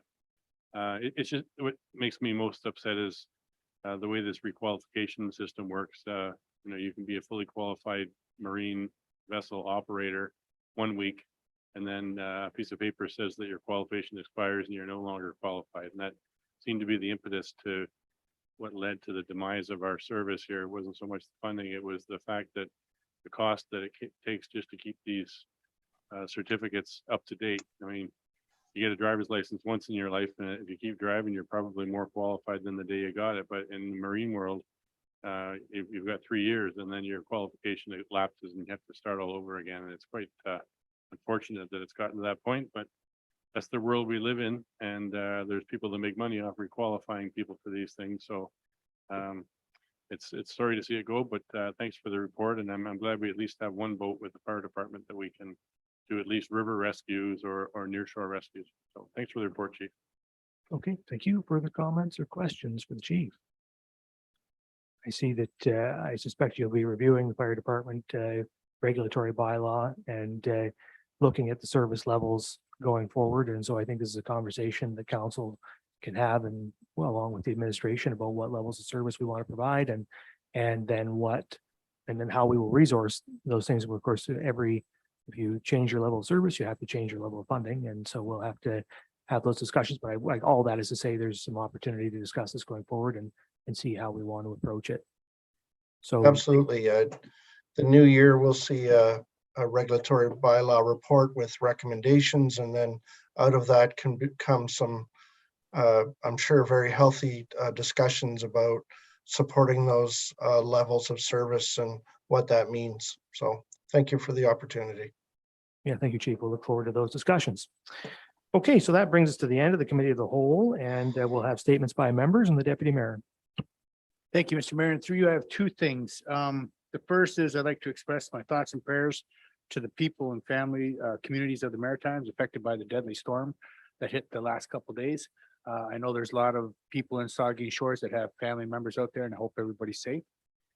Secondly, I just want to comment that last week, Vice Deputy Mayor and myself participated in the Chamber of Commerce golf tournament. And as he gave kudos to his son Jeff earlier for the work on the Lamont Sports Park, I would like to give Jeff kudos for the work he did to help us do as well as we did that day. Fun was had by all, and it was a great event put on by the chamber. So thank you to them. Great, thank you. The Vice Deputy Mayor. Mr. Mayor, I was going to comment on the chamber tournament, but thank you, Deputy Mayor. And there was a tournament I did attend, though. It was a lovely day. And Kevin O'Brien from the Southampton Golf and Country Club, Mr. Mayor, you attended this ceremony. And it was a dedication to John Steen, a wonderful guy. You know, a lot of people around the table maybe knew John. He's loved by all.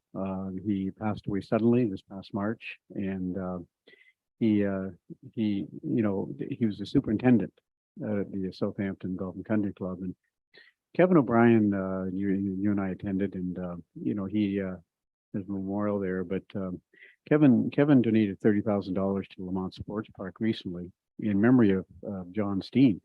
And the two new batting cages that we're constructing out there will be named the John Steen Performance Center. And I just wanted to say to his family, that we're thinking about you. And this is a nice tribute to John, great hockey player too. And it'll be the John Steen Performance Center at Lamont Sports Park. So thank you, Kevin O'Brien, and we're thinking about the family. Great, thank you. Councilor Gics. It would be remiss and I'd be in big trouble if I didn't mention that Pumpkin Fest is coming up. October 1st and 2nd, and tickets are on sale, wristbands, I guess I should call them.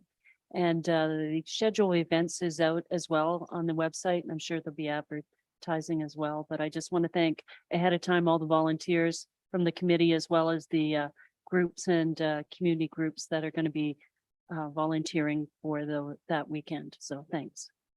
Thank you, Councilor Smith. Thank you. Earlier this evening, it was mentioned the efforts that we go through for certification, and two elements that I would like to highlight right now. We've got a number of volunteer coaches and referees going through a mass amount of certifications to prepare for an upcoming hockey season. So on that note, there is a referee incentive program, which does provide some funding for anyone looking to become a referee. These sports do not happen without referees to officiate games, and this goes for all sports. So if you are someone that may be interested in pursuing a hockey career in refereeing, please reach out to the Saugeen Shores Minor Hockey. We're also looking forward to the opening of the Coliseum next weekend, seeing lots more young athletes and athletes of all ages taking to the ice in the coming weeks. Great, thank you, Councilor Davinsky. Thank you, Mr. Mayor. Attended the Southampton Rotary Club Peace Bowl dedication on September 21st, which happened to be the International Day of Peace.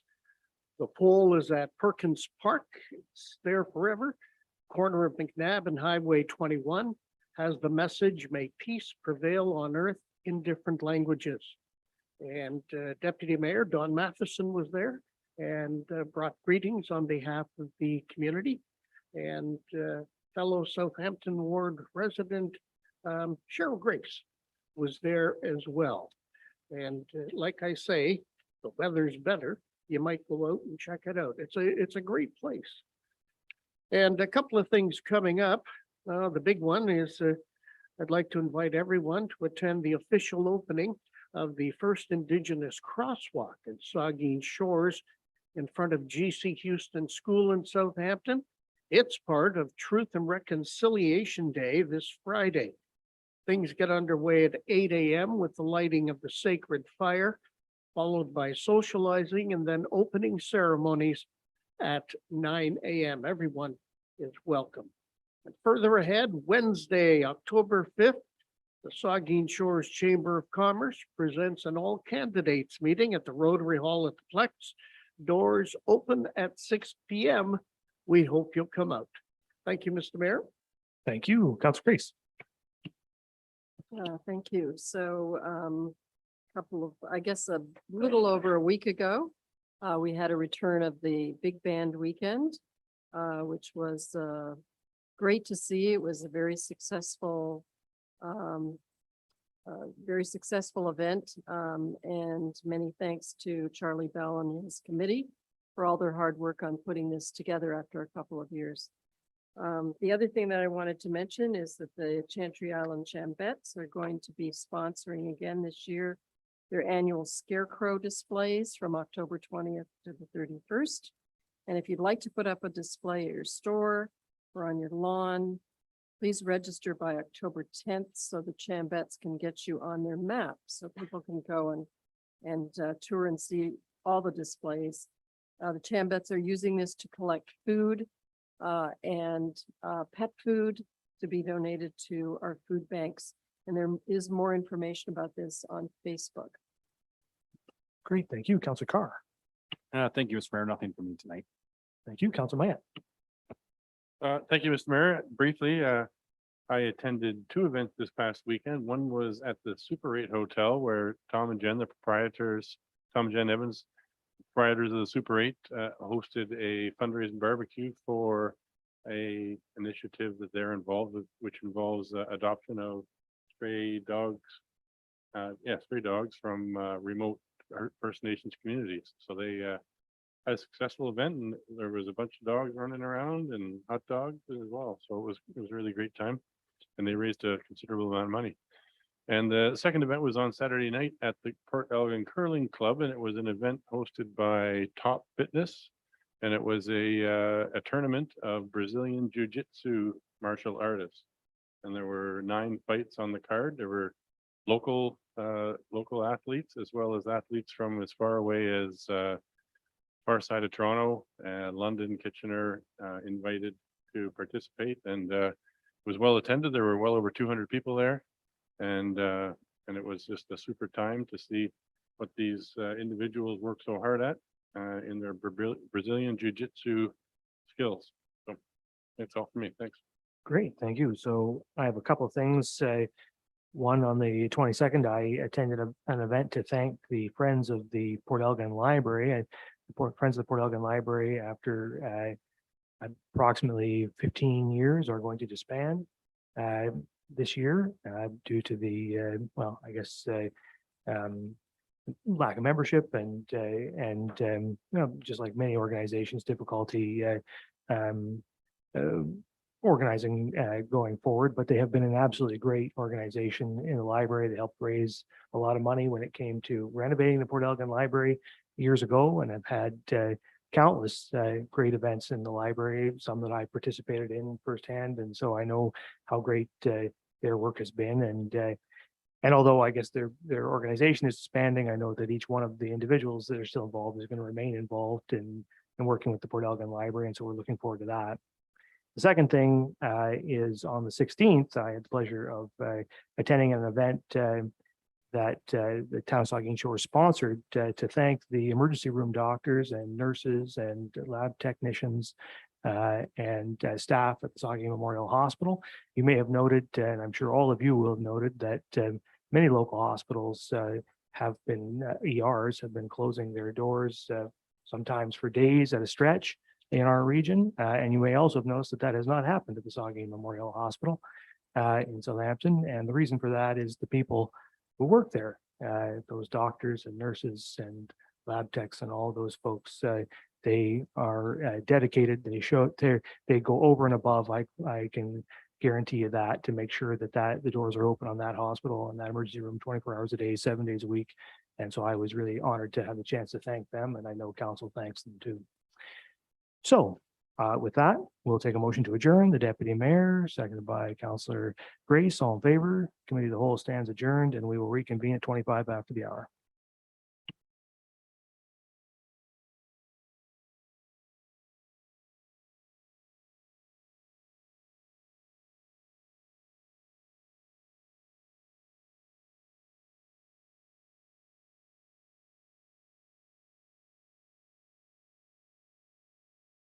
Mayor Charbonneau, all members of council are in attendance, and we are ready to begin the meeting.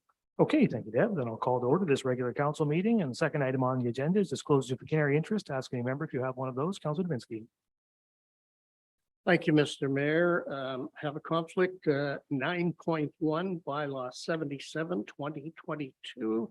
It's the Winterhawks agreement. And since I'm employed by the Winterhawks, I would leave the room for that one, and I would ask that that bylaw be taken out separately. Okay, we will do that. Are there other, hopefully someone will remind me to do that. Are there other declarations of pecuniary interest? Don't see any. Of course, you can declare one anytime if you need to. We have no additions, deletions, or amendments to the agenda. We have no public meeting, so that moves on to adoption of minutes. And we have a resolution that council adopt the minutes of the council meeting of September 12, 2022, and the planning meeting minutes of September 19, and note and file the minutes of the committee of the whole meeting of September 12, 2022 as presented. Is there a mover and seconder? Moved by Grace, seconded by Dubinsky. Any questions or comments on any of those sets of minutes? Seeing none, all in favor? That's carried. All right, now we're on to reports of the committee of the whole, and we have one report there, which is a general government report regarding engineering services staffing update. And there's a resolution that council approved the amended organizational structure to add the asset management supervisor and development engineering supervisor to the engineering services division. Is there a mover and seconder? Moved by the deputy mayor, seconded by Councillor Gics. Questions or comments of the resolution? Seeing none, all in favor? That is carried. All right, so that moves on to reports of municipal officers and committees, and we have staff report on declare land surplus 2706913 Ontario Limited. There is a resolution, but we'll start with staff report and CAO. Thank you, Mr. Mayor. As the development of the Cedar Crescent Village projects advance, the next step that the town is required to do is to declare the land surplus on which the development will be situated in order to register the 50-year land lease on title of the property. I just wanted to clarify right at the beginning of my report today that this is not the town selling the land in any way, shape, or form, but it is that the land lease would be registered on the property, and this is a technical step that the town needs to advance. In order to provide some background and analysis, on December 16th, 2019, the land lease was provided to council and the public, and the report, including next steps to declare the property surplus in order to support entering into the lease, was acknowledged, and this lease is to extend beyond 21 years. Further, on December 23rd and January 13th, further notice was given. And then bylaw 11/2020 was passed, and bylaw 11/2020 specifically notes the intent to enter into the lease, the 21-year lease. I was asked to clarify a couple of points. So again, I just want to restate that the town is not selling the land. We heard that earlier on with regards to the open forum as well. This does not mean that the land is available at some future date to sell either. There's no transfer of land happening. It really is a technical piece in order to register the land lease on the title of the property. The other piece that I wanted to highlight for the council and public background was with regards to the town's declaration of surplus bylaw. So then give you a bit of history on how the bylaw was formed. In the Municipal Act 1990, Section 193, there was a requirement that land be declared surplus for sales that which included a term longer than 21 years. This is what put in place bylaw 2899. And I'm sorry, I'm just trying to get it in front of me here because there's a few bylaws to reference. This is what put in place bylaw 2899. And in that one, under section 1, it does specifically note the lease of 21 years or longer. The town did pass an amendment and added a section 9 to that in 2000. The Municipal Act in 2001 was changed and section 270-1 was brought in. And that section no longer required municipalities to have the clause related to the 21-year lease. It did require that municipalities have a policy respecting the sale and disposition of land. The town, as I noted, has a bylaw that's dated from 1999, and that bylaw has not been updated. It still requires that the town pass a bylaw in order to declare the land surplus because we are entering into a lease of longer than 21 years. So I wanted to give a bit of that background. I do acknowledge that the town's bylaw from 1999 does need to be updated, and that's something that the town will be considering in this upcoming work plan. With the finalization of the site works and servicing agreement being completed on June 13th, 2022, and as I reported to council in earlier September, the building permit being applied for the land, it is important that we advance the lease being registered on the title for the property. As I noted, this does not change the status of the land being owned by the town of Saugeen Shores. This is a housekeeping matter in order to advance the legal piece around the land lease. The report outlines that a resolution needs to be declared in tonight's meeting. The next step would be that public notice would be posted, and then a bylaw would be brought forward on October 11th that would confirm that we declared it surplus. It would also note that we'd given public notice, and it would confirm the land lease with the proponent for the CCB development. The process is in line with the town's disposition of real land property 28/1999, as I noted, and it was amended by bylaw 17/2000. I'm happy to take any questions. There is a motion in front of you, a lengthy one, as the legal piece in and around identifying the lands was quite lengthy to articulate where the property is being declared surplus, but there was a map attached to the report as well that highlights where we're talking about. And then the direction to staff to declare it surplus and that the bylaws be brought forward. And I'm happy to take any questions, Mr. Mayor.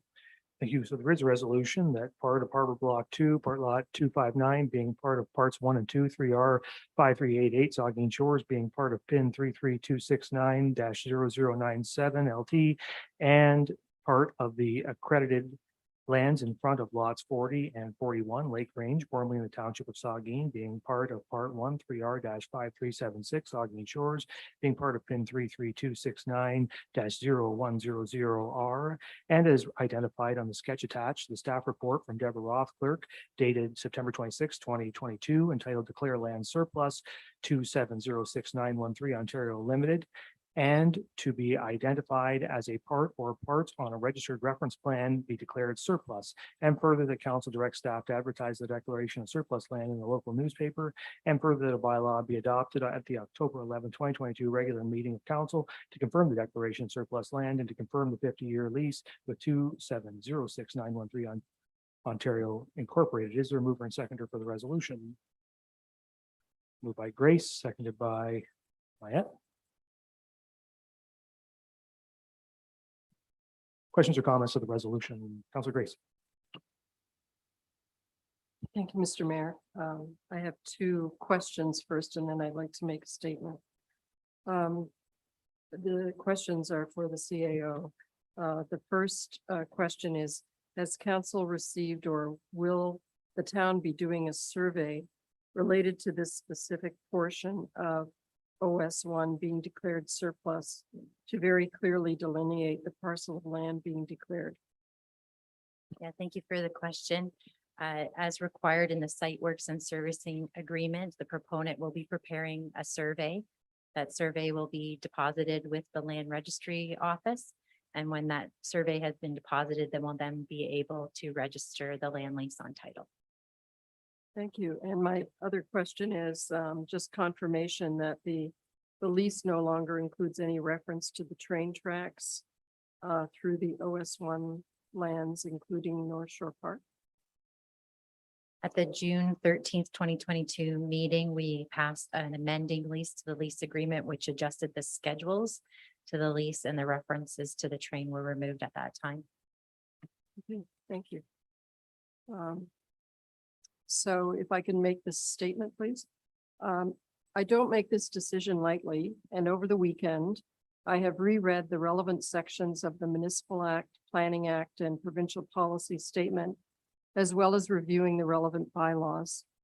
Our solicitor is recommending that we follow the process outlined in our prevailing bylaw 28/1999, entitled Procedure for Sale of Property Owned by Town.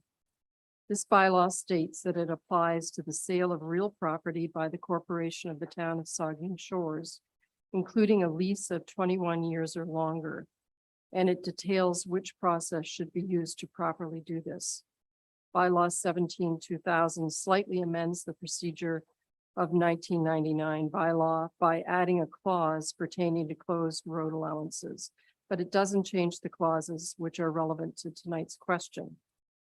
The introduction of this bylaw explains that it's under the authority of the Municipal Act of 1990, and that section 193 of that version of the act requires that leases over 21 years be included in the declaration of surplus land process. One complication is that the Municipal Act of 1990 was replaced by another version in 2001. What does the 2001 version say about the procedure for the disposition of property? It's section 270, part 1 says the following: a municipality shall adopt and maintain policies with respect to the following matters: its sale and other disposition of land, the circumstances in which the municipality shall provide notice to the public, and if notice is to be provided, the form, manner, and times notice shall be given. There's nothing in the act about a 21 year or longer lease, although the legal definition of other disposition of land implies that leases are included. When I first realized that the 2001 Municipal Act didn't make this requirement, I consulted our CAO to ask why we needed to proceed with this declaration of surplus land. Her answer, as she explained tonight, explained to me, is that our bylaw, although rooted in the 1990 Municipal Act, requires that the process apply to 21-year or longer leases, and that it's the legal opinion of our solicitor that we must abide by our policy, a policy that even the current Municipal Act says must be in place. The 2001 Municipal Act is silent on 21-year or older leases or longer leases. All it says is that a municipality shall adopt and maintain policies with respect to, quote, its sale and other disposition of land. It doesn't say that you shall not include 21-year or longer leases in your policies. That decision is left up to the municipality as long as you have a policy in place. There are indeed some municipalities that have chosen to include 21-year leases or longer in their bylaws, which were passed after the 2001 Act. So now the question for me was and is, what is council's fiduciary duty? Our solicitor has done extensive research and has fully considered the fact that our existing bylaw establishing the procedure for the disposition of property predates the Municipal Act of 2001. It is her opinion that our actions must be consistent with the existing bylaw, which requires declaring this property surplus. Does that mean it's for sale or no longer belong to the public? No, the CAO has told us it does not. The lease will be registered untitled, but there will be no transfer of land. I know there are skeptics in the public about their motives, but I have faith that the CAO and our solicitor are telling the truth on this. Their professional reputations are on the line. Numerous people have asked council to defer this decision until after a new council is in place after November 15th. The first fully operating council meeting will be the end of November. So what are the benefits of deferring this decision until the end of November at a minimum? Of course, for some opponents of the project, any delay would be welcome. But as a council, we have a duty to consider the best interests of the municipality. In a lawsuit, the court would surely ask if a delay of this decision is legally justified. So is there a legally justified reason for waiting until there's a new council? One argument I've heard from some is that the current council is in lame duck or the restricted acts period. Is it? Council has been informed that in our solicitor's opinion, this is not a lame duck council because of the following facts. 8 of the 9 outgoing councilors are running for office. 4 of those have been acclaimed. 2 are running for their wards, but not against each other, leaving 6 of 9. The deputy mayor position has 2 outgoing councilors running against each other, as well as an additional candidate, which eliminates 1, but could potentially leave 1. Therefore, we potentially have 7 out of 9, or at least 3/4 of the outgoing council returning. So we are not in a lame duck period from August 19th to October 24th, because it's not certain that 3/4 of council will not be returning.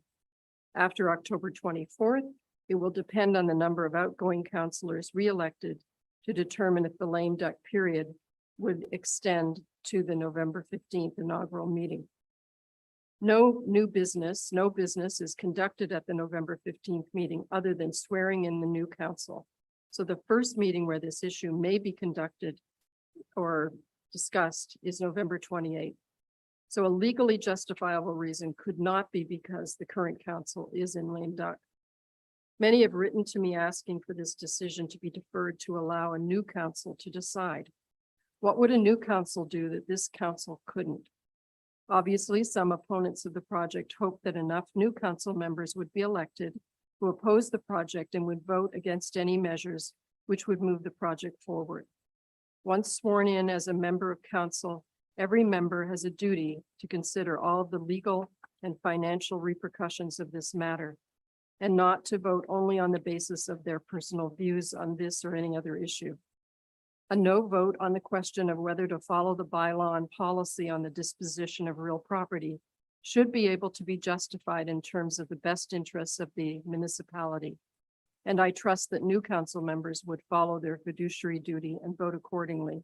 So regardless of who makes up our new council, I believe this action would be approved, even if it was deferred. Another key question for me is to look at the original intent of Bylaw 11/2020, the bylaw to authorize the CCV lease. This bylaw noted that the intent was to enter into a lease agreement extending beyond 21 years, and that notice was given on December 16th, 2019, December 23rd, 2019, and January 13th, 2020. I believe that with the mention of the lease over 21 years in this bylaw, there was intent on the part of the municipality to be consistent with the governing bylaw 28/1999. Now, to complete the obligations of the bylaw, which outlines procedures for the disposition of real property, the declaration of surplus land must be completed, which is what we will be voting on tonight. I have not taken this decision lightly, but I will support the declaration of surplus land in keeping with the governing bylaw, because I believe it's the most legally and financially responsible and transparent thing to do. It would have been much easier for staff to move forward without making sure that these details of the bylaw were followed, especially since the Municipal Act of 2001 doesn't require it. But I appreciate that our solicitor and CAO were completely conscientious and have ensured that every necessary legal step will be completed. Thank you for that detailed and well-considered statement, Councilor Grace. The Vice Deputy Mayor. Yeah, thank you, Mr. Mayor, and thank you, Councilor Grace, as usual.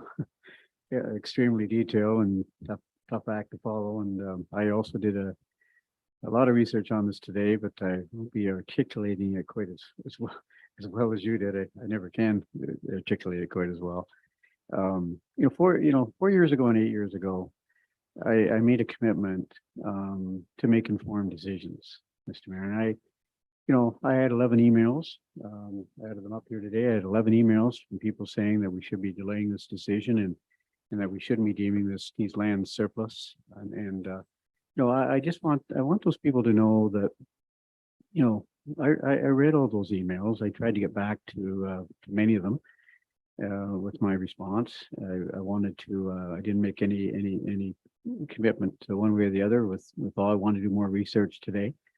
And, you know, I take a look at the decision of our town solicitor, and we're saying that this needs to be approved.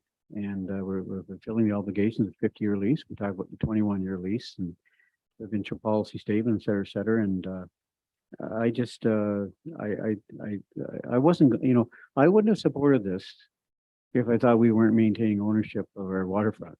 I have zero interest in relinquishing ownership of our waterfront.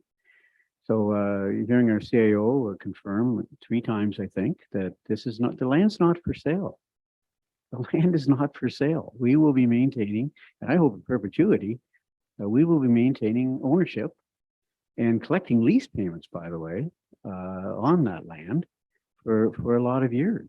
And so I'll be supporting the recommendation. I'm not going to go against the recommendation of our town solicitor and of our CAO, because it's in my view the right thing to do. We signed a lease 2 years ago, and that was put to bed a long time ago. So we're moving ahead. There's been a building permit applied for, and so I again thank you, Councillor Graves. You framed it so well, and did your research as usual. And I just wanted to add my 2 cents for what's worth. I just think that it's important to move on with this. And, you know, there's going to have to be a lot of healing take place here over this decision and Peter Cousin Village. But, you know, you can only vote one way. Your other hand goes up or goes down. And I happen to support what we're doing here. And I haven't hidden behind that. So anyways, thanks, Mr. Mayor. Yeah, thank you. Further comments or questions, Councillor Gics? I just want to further say that I also support following the bylaw. Going through and doing the research, much like Cheryl has, I've found that there are other municipalities who have followed this bylaw. We are taking the advice of our solicitor, which when we were sworn in, we were told that when we swore in, we were going to follow the laws. And that is what we're going to do. I'm going to support this. The other comment that was made is that we're selling our land, and that's been confirmed that that is not true. I did receive emails who said exactly the same thing. And so I think it's been dispelled tonight from rumors and theories that are out there of what's happening, that council is pushing this through. Well, we're not pushing it through. It's been an ongoing project that I followed since 2019. I've looked at the lease. Things are being followed. And now that the site plan has gone in, this is the next step. This is what legally we're asked to do. So I'm going to be supporting the bylaw. Okay, thank you. Further comments from members? I think this is an administrative step that is required to comply with the regulation of the municipality. And as I have said repeatedly and will say again now, this project will comply with all regulations and applicable law, and as it proceeds to construction, and once it's constructed, that is a commitment that this council has made repeatedly, and this is just one more example of how we are going to ensure that that happens. So, Councilor Davinsky, you have a comment? Sorry for the late hand. Yes, I do have a comment. I think all of us receive those emails every day. There were several emails, mostly saying the same thing. To delay, to rescind and turn the area into a parking lot because we were so busy last summer. Can't see turning it into a parking lot. That isn't going to help the beach at all. And by the way, I've said from day one, it doesn't affect the beach. The beach will still be the beach, and there'll be lots of room, and people will have fun at the beach. This is something else to add to the enjoyment of the beach. I too will be supporting this because of the legal advice we received and the advice we've received from staff. I believe in what they're doing, and I just hope we can move forward on this. Thank you. Very good. Anything further to add by anyone? Seeing none, it has been moved and seconded. You've heard the resolution. I'll ask all in favor. And opposed? That's carried. Okay. So now we are on to, sorry, let's find my way through the agenda here.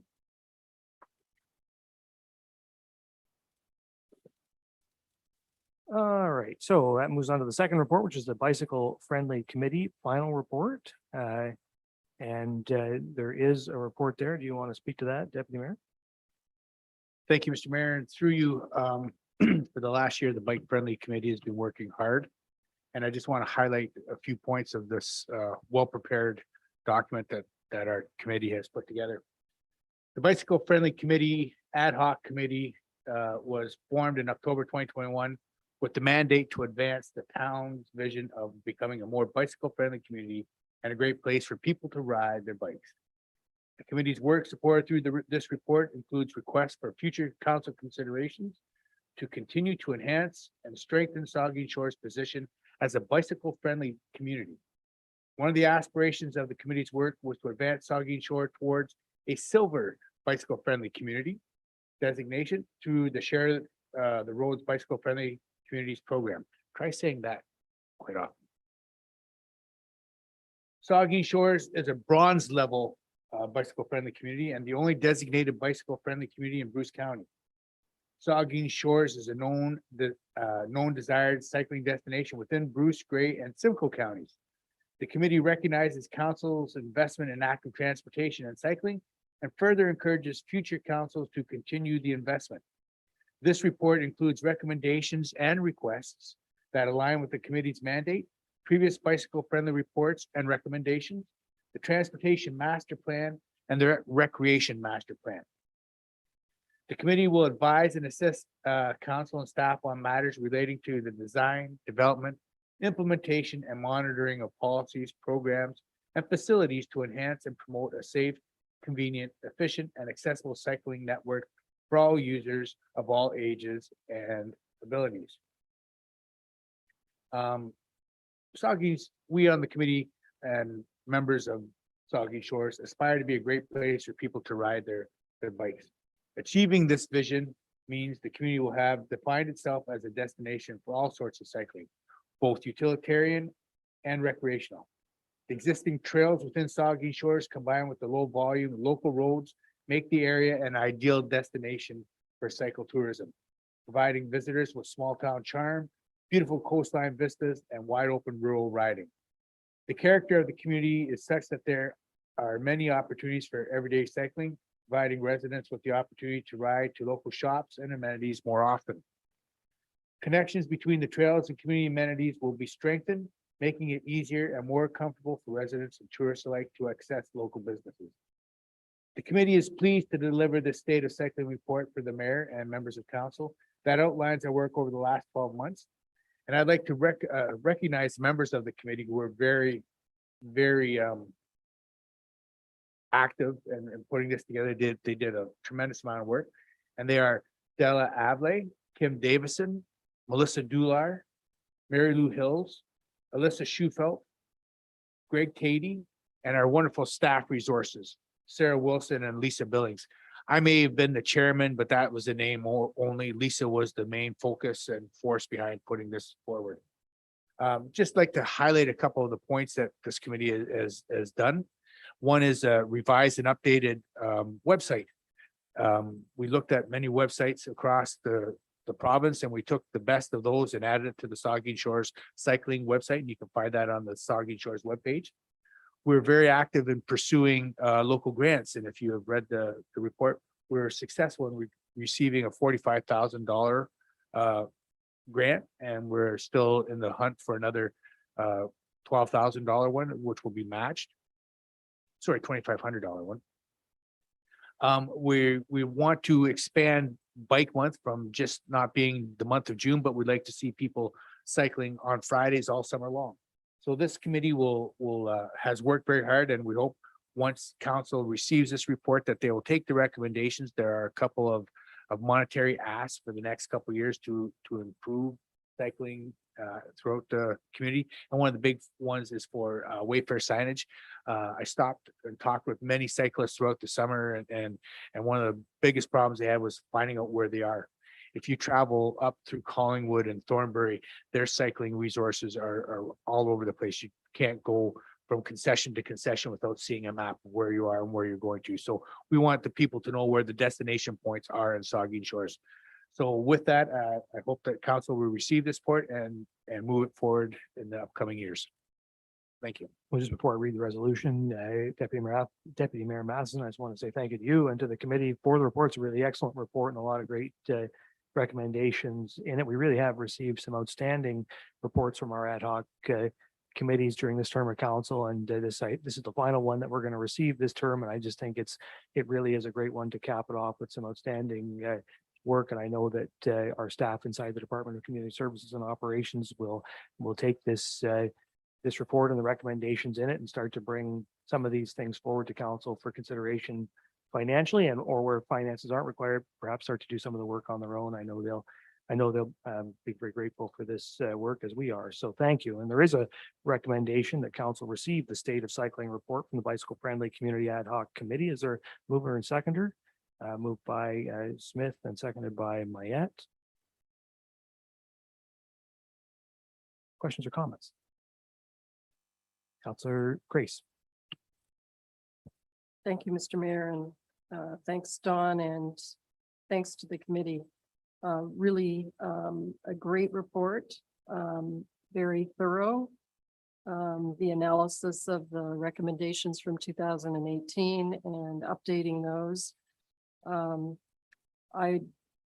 There are so many really good suggestions in here, but I wanted to point out a couple of things that I thought were really exciting. The work on with children in school and encouraging kids to regularly walk and bike to school, and trying to make it easier for them by promoting more education, by getting a donation of old bikes program going.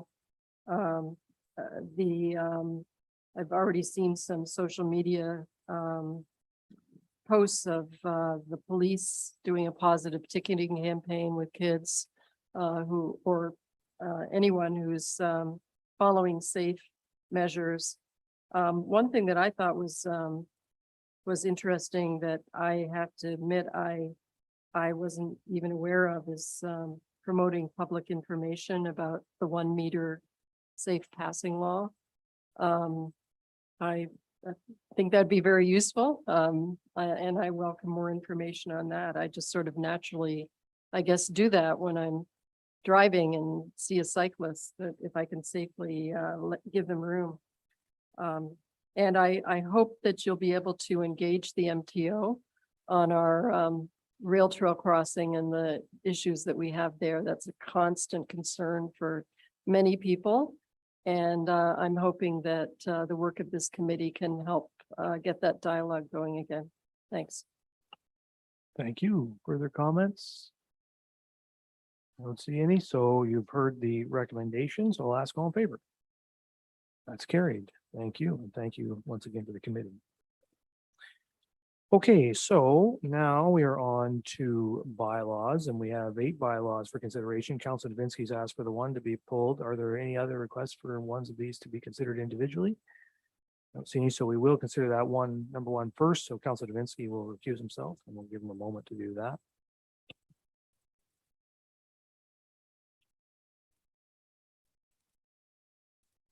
Okay, so there is a resolution of the following bylaws hereby read a first, second, and third time and finally passed and sealed this 26th day of September 2022. 1/77/2022 being a bylaw to authorize the entering into of an agreement with the Saugeen Shores Winterhawks Hockey Association. Is there a mover and seconder? By Matheson, seconded by Gics. You guys mind if your names move this whole list of bylaws? Okay. So, any questions or comments to that single bylaw? Seeing none, all in favor? That is carried. All right, so Councilor Levinsky will come back.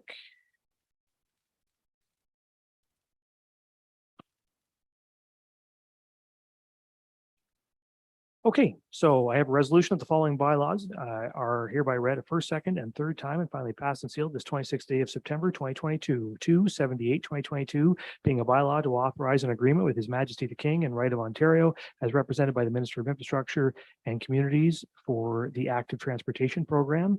379/2022 being a bylaw to amend bylaw 599 being a bylaw to authorize participation in the Ontario Municipal Employees Retirement System or OMERS. 480/2022 being a bylaw to amend zoning bylaw number 75/2006 by the town of Saugeen Shores for lands described as 126 concession 14 Saugeen Township, town of Saugeen Shores. 581/2022 being a bylaw to establish and appoint members to the Saugeen Shores Compliance Audit Committee. 682/2022 being a bylaw to authorize the entering into of a subdivision agreement with Barry's Construction and Insulation for the development of Phase 5, Stage 3A and 5 of the Blue Water subdivision. 783/2022 being a bylaw to authorize the entering into of a subdivision agreement with Lord Elgin Estates Development Limited for the development of Phase 9 of the Summerside subdivision. And 884/2022 being a bylaw to establish 0.3 meter reserves as part of public highways. That has been moved by Mattson and Gics. Are there any questions or comments? Seeing none, all in favor? That's carried. Okay, and that moves us on then to close to public, and I have a resolution that council move into a close to public session in accordance with bylaw 63/2015 under section 3.8.2B, personal matters about an identifiable individual, including municipal or local board employees regarding 1, minutes dated September 12, 2022, and 2, CAO performance evaluation. Is there a mover and seconder? Mattson and Mayette.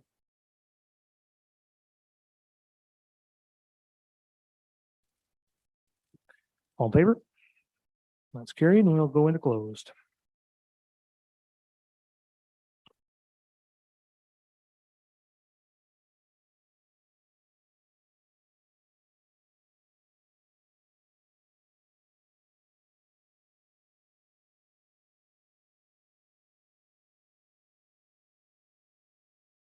Okay.